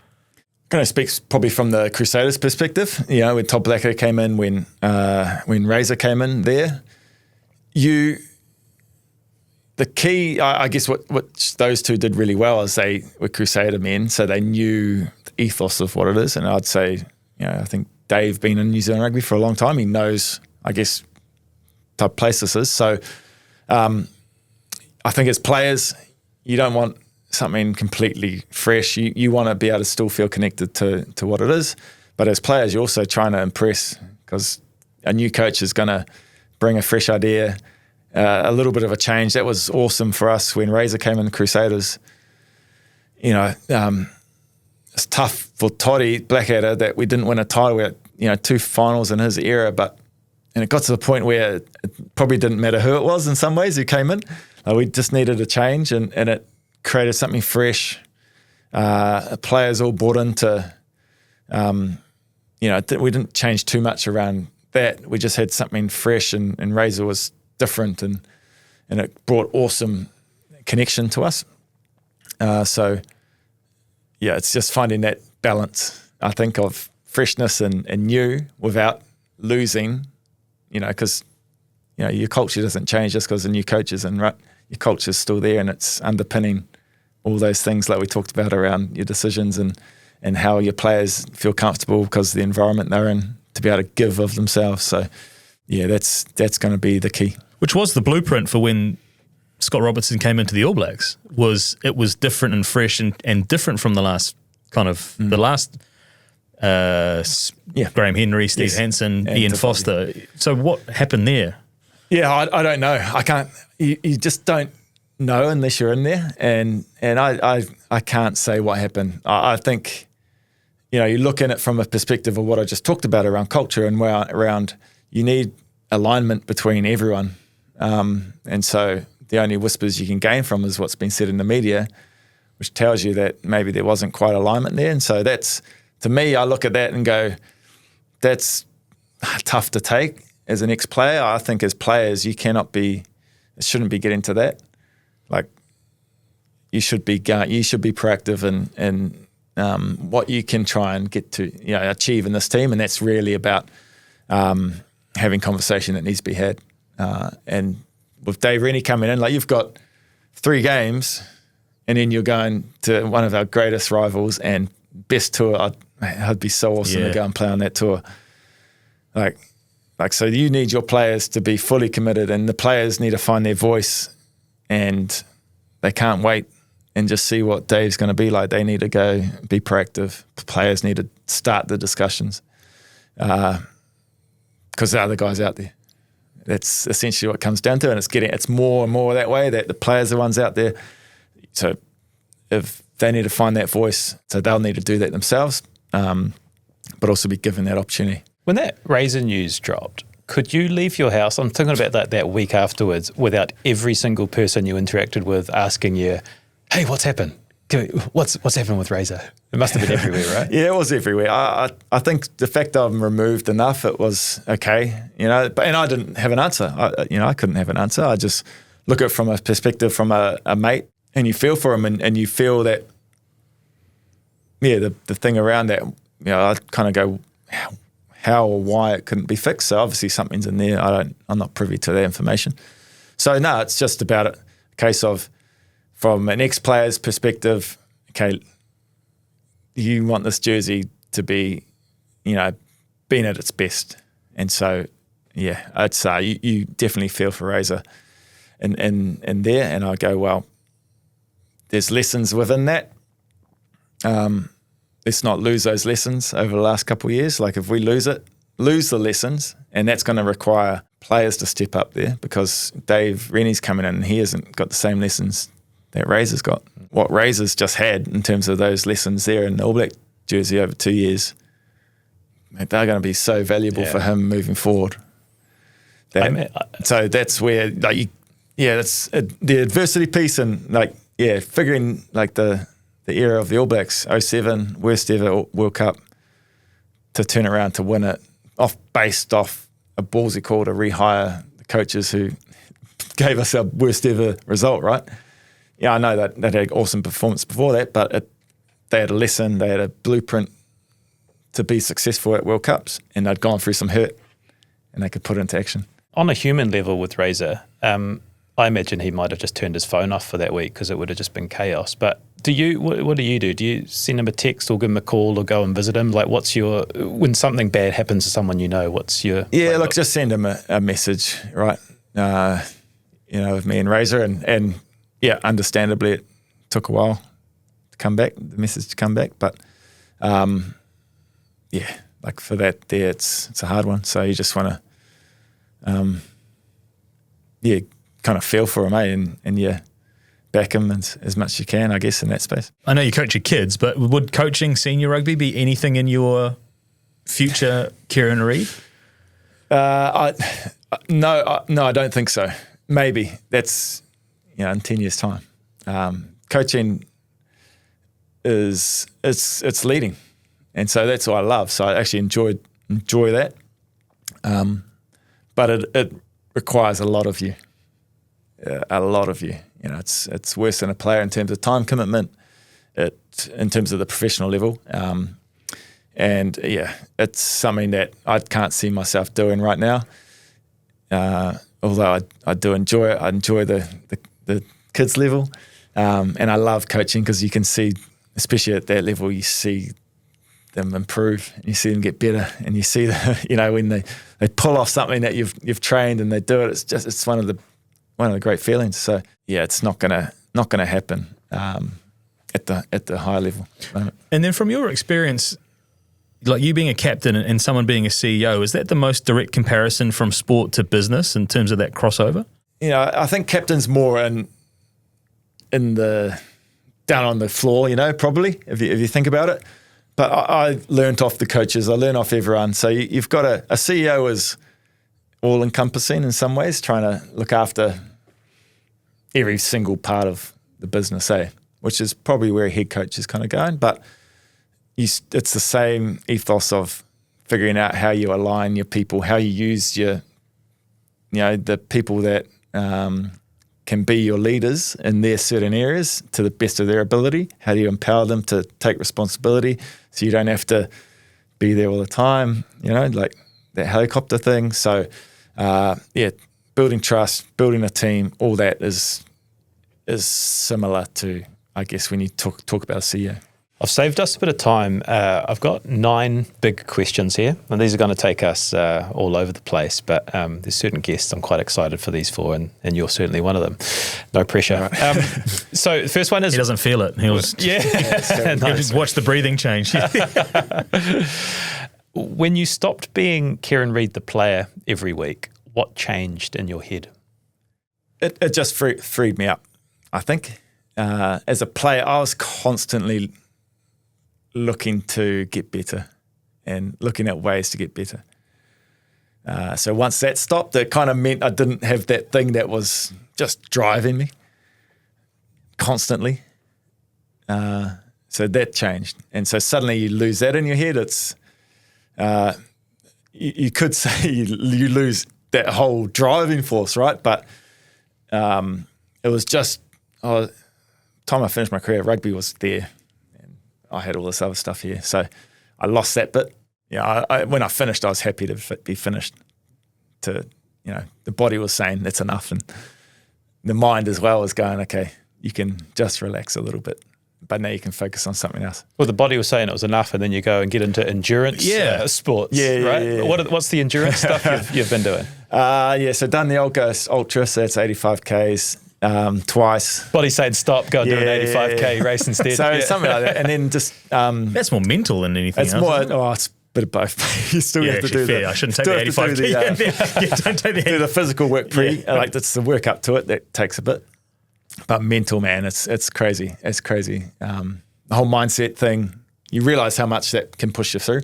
And I just took all those lessons of those tough moments to get through those things. I needed something physically, exercise. So the running kind of happened. I've got a few mates who are into that. Just finished True West. It's a adventure race over on the West Coast. Nathan Fave sets it up, runs it. So I was down in Hurry, and so we went from, this is an awesome thing. So had a bit of rafting, kind of hiking. Was it a pack raft? Pack raft, pack raft. Oh, you know, I'm right on my element. You want to go? Oh no, that's Doc Brown. If you need a mixed team and someone in there, she's all about it. Because you got to have a mixed team. Yeah, they allowed us to do it. We just were the men's team. We didn't have a woman, so we didn't compete. I'll give you Doc's number. We didn't compete, but so like 6 a.m. we're hiking up. It's cold too. This West Coast was only a few weeks ago.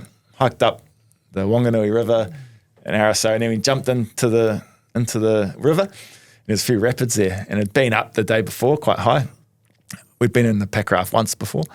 And so 20 metres from when we launched this thing, you got to blow up this pack raft, like it's a raft. It's a raft. You go, Thanks, man. It's in your pack. So you're carrying it. So you jump in 20 metres, hit this first rapid.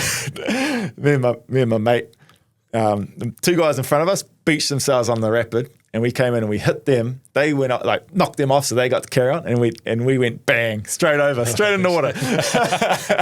And then by the time we kind of stood up, it was about waist high, able to jump back into this raft. By the time we got going, the next rapids hit us, bang, straight out again. Yeah. And my mate's off, he's gone over this last one. I'm kind of stuck in the back, and then like hit the last one, bang, I was out again. I was like 3 times out of the raft within the first 50 metres.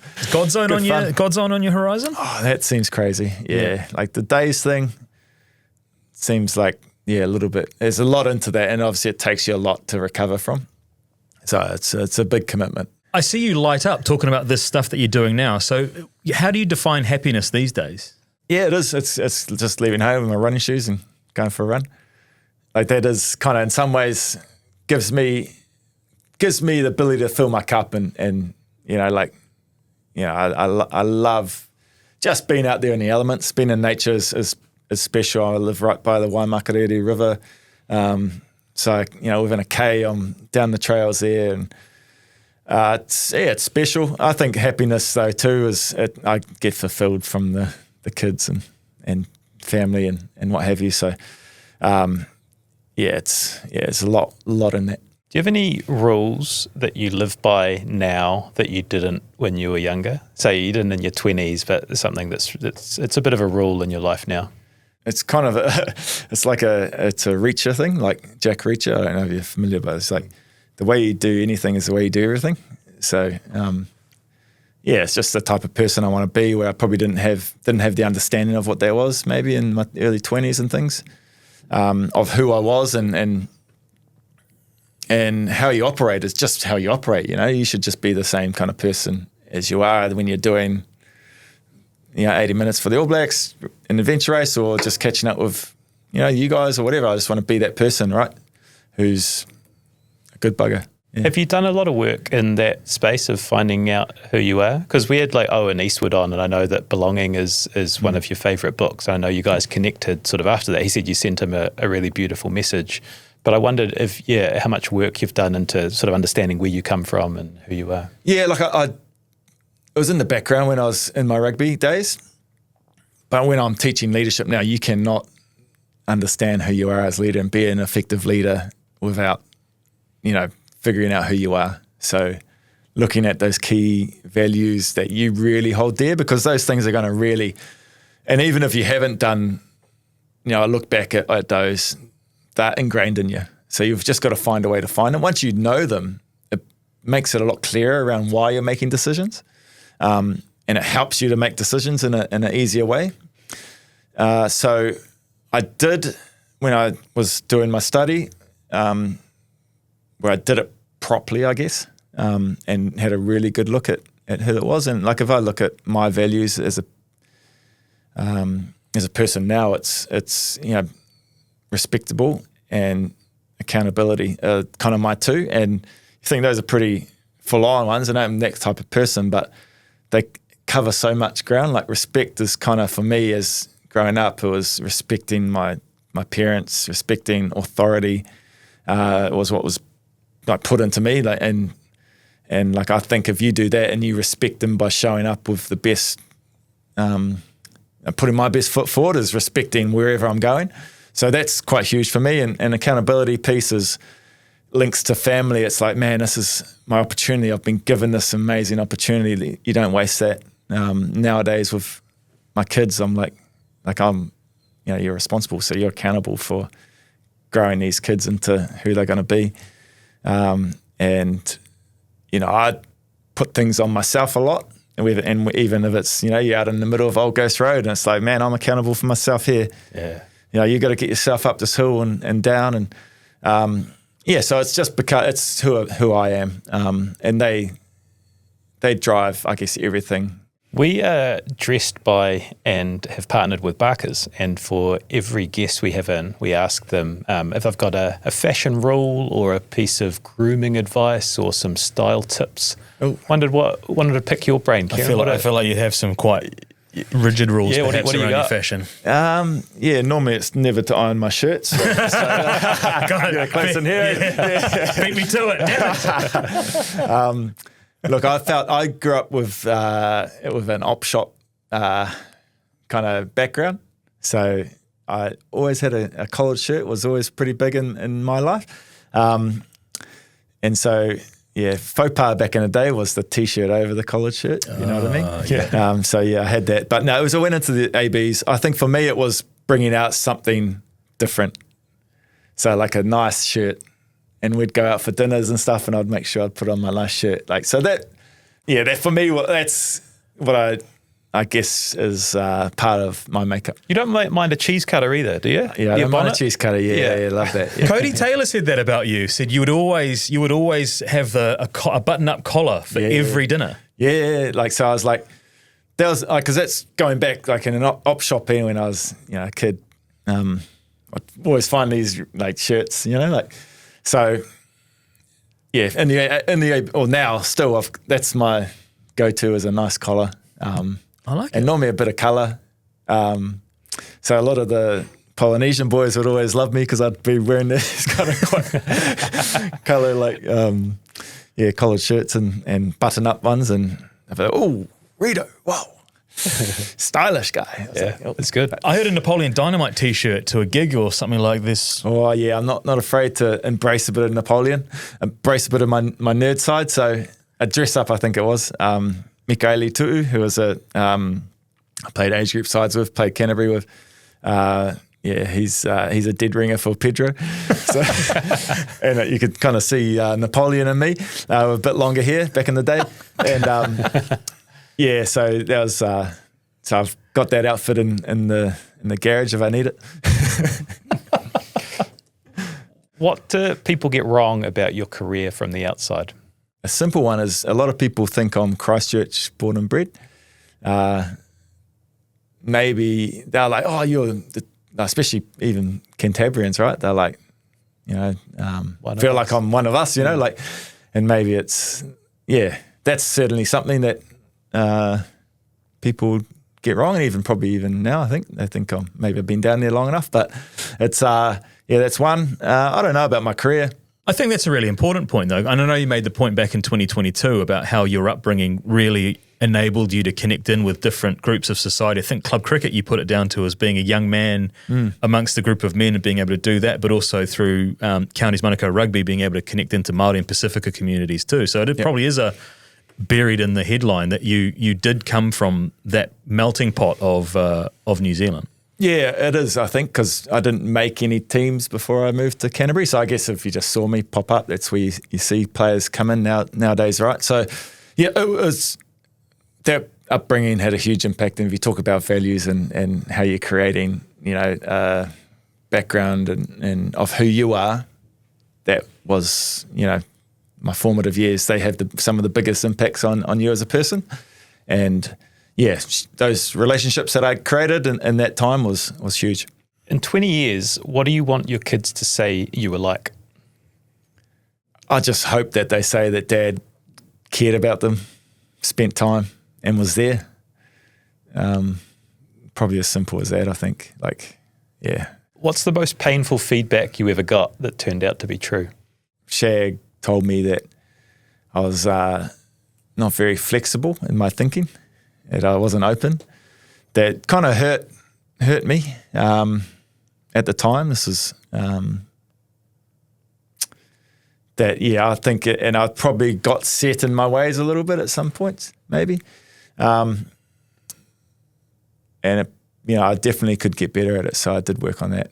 And I felt like by the end I was open, a lot more open and flexible in my thinking. So that's one that... Yeah, that's a good one. So is that was when you were captain? Yeah, probably just at the end of... Yeah, even probably before that. So you had quite sort of firm views on the way things should be? Yeah, I guess you've been in the environment for so long and it's been successful. Yeah. If you've seen this thing and you've been doing it that way and it's how it is and you're like, this is how it's done. And you kind of maybe just got stuck in your ways a little bit and maybe I was a bit that way. And he's like, so he challenged me on that. I guess as I started to, when I became captain and things. And so, yeah, it was probably something that was opposite to what I thought. But, you kind of look at it back and you go, yeah, because of way you've done things and it's been successful, you can kind of think it's all it is. But it probably made me look out to others more, even though I was good at that, but it probably made me go, okay, let's embrace an entire group of people around me. So yeah, it helped me in that space of leading, especially the younger guys. How excited are you about the next chapter of your career? Are you more excited about what possibilities lie when you eventually get there than you were about some of the rugby titles and trophies that you won?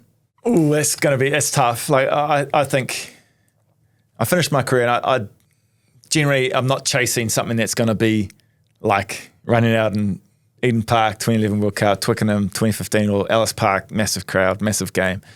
Like that feeling there, I don't know if you're ever going to match what that kind of means and what that feels like. Like those are that's crazy times and kind of the times that you play the game for. So it'll be different, which I'm happy for it to be different. But yes, excited, yeah, because as I said before, I love helping people get better. And I do genuinely feel that what I've been able to learn over this time, that the All Blacks were pretty damn good, and I was able to learn off some great leaders and then establish kind of my own way of doing things, that those lessons can help anyone. And it's and I see that, and I think it's pretty cool to be able to do that. And I'm looking forward to exploring how it works, and definitely right now it's awesome to be able to have it there in that course, in my Human Endeavour course, and that it's unpacked and I'm looking at it going, geez, it's come up really cool. So I'm pretty happy with it. Would you change anything? If you look back, and I'm thinking about your rugby career here, do you ever look back and think, I wish I'd made some different decisions or gone down different paths? Nah, I don't. So that's a question you get asked a little bit, like different things you do. No, I couldn't change anything. I'm just of that perspective that whatever you become, the person you are through everything that gets chucked your way. So, changing something might have just changed who I am, like now. So it's, what will be is some ways how I look back, and there's nothing I'd change. There's tough times within that you have to go through. And yeah, I don't see any benefit, and that's probably something hung up on my career was, there's no benefit in looking back all the time, and the lesson you can learn it, then that extra stuff isn't going to help you moving forward. So always looking forward, I think, was probably my ethos. That helped me. It helps you being a little bit more optimistic. Across the career like I had, Why should someone in business listen to someone from sport? You've got to find a connection, right? Like if you're leading, it's people. And sport comes down to how you connect people and put them in the same direction, going the same way, all connected. And sport, you're doing that weekly, under pressure, getting scrutinised, expectations, everything there. That's obviously not going to be for everyone. I understand that. And business is different, and I've learnt that. What is hopefully cool in the course and how I talk, right? The stories I unpack are from rugby, but you can translate that quite easily, and that's what I'm giving in the course to business. So it's not all sport analogies. It's not all that stuff. It is business-related work and questions and models that will relate to anyone. I'll save the big one for last. If one of your kids asked, how do I live well, what do you say? I think having something to aspire to is crucial. And then you go after it unapologetically and be happy is to do that. I think is living well. I think you get that right, then you got to underpin it with so much other stuff, but ultimately it's having something that's going to give you great purpose and it's going to give you joy, value, everything that you need. Best till last. That was good. That was a good answer. I'm going to read some words from Gilbert and Oka as a bit of an outro. But before we do that, can you talk about you're sort of moving into the space that Gilbert's in a way, thought leadership and what makes a good leader. What did you learn from him, and what did you see across the years, and how's he influenced your thinking? He's influenced me a lot across the board, in that leadership space. And the key around it for him, and I heard him talk to you, and you read his book, and it's easy to talk and fluff around things and hear things, but unless you put a structure to it, then it's no use at all. So that's the key with Gilbert. It was he could relate it to me, and he could relate it to whoever else he was talking to, right? Which was us playing rugby, and he can do the same anywhere else. That's why I feel like I learnt from him. And you have to do that through a structure, routine, a habit, whatever you want to call it. But that's going to give you the ultimate outcome. So, Gilbert was massive, and all that stuff he talks about. That it's coming through me. I've learnt so much from him. Gilbert's become a bit of our... he's our outro guy. He's now. taken over from me as the outro guy. Kieran was deeply connected to the group across culture, race, personality. He had a natural way with people. He was a man of the people, comfortable in every corner of the room. I can still see him now, at a table in the team room, playing cards with different players each time, chuckling, connecting, and more often than not, winning. He led by example, not loudly, but consistently. He demanded more of himself before he ever demanded it of others. Even at the top, even as captain, he never behaved like he'd arrived. What impressed me most was his courage. He challenged coaches. He challenged senior leaders, respectfully, directly. He asked hard questions when others stayed silent, not for ego, for the good of the team. I held Kieran in very high regard during those years. I still do. The fact that our friendship has endured long after his final game tells me something important about him, not me. Leadership leaves trophies and memories. Character leaves trust and friendship.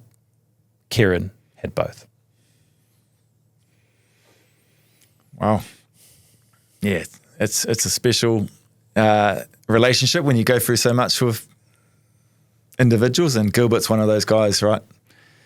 And I hold him as one of the best, and was the glue in that All Black team that won the 2 World Cups and went through to 2 others. Yeah, and so now, it's awesome to be able to, the times you catch up, man, it's a pretty special way when you get to pick the brain of that guy. So it's very nice words.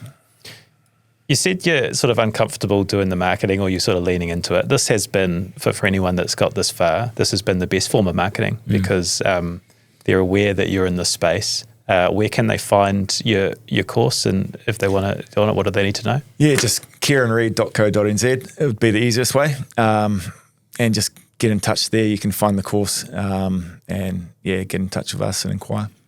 Such a great example of leadership, and everyone we spoke to, there's a lot of voices and they all were unanimous in that you have a way of connecting to all different types of people by being authentically you, which I think is one of the markers of a good leader, right? You're not trying to be someone else, you are just you, and it rubs off in the incredible wealth of knowledge and experiences you've built up over 2 decades at the top of rugby is just, it's exciting for the future. I'm excited to see what happens. It's been really cool having you here in Hamilton and coming in and sharing a day with us. It's been a highlight for us. I know Shay's got some things to say. No, you dick. You did. You wrapped up the whole episode and then you leave me with nothing to say. All I will say is when I read what Owen Eastwood had said about, and I can't disagree, you had a world-class first career. And for the fact that someone like him, who was at the very, very top of his game in an area that you want to get into, as well as saying that you will have a world-class second career, in talking to you, I can almost sense the excitement almost bubbling over about what potential might lie in the future. So, if this small step in terms of your course and honing your craft, going slow to go fast, in the future is anything to go by, it's going to be an incredible ride to see where you might possibly get to, and it'll make a hell of a part 3 for Between Two Beers in, 4 years? 4 years to the day. Might have to get a bit longer, just to give me that time. But no, thank you so much, guys. It's been a pleasure, and I will be back in Hamilton a bit more often now. I've got my parents here as well as the in-laws, so look forward to catching up. Awesome. Cheers, Kieran.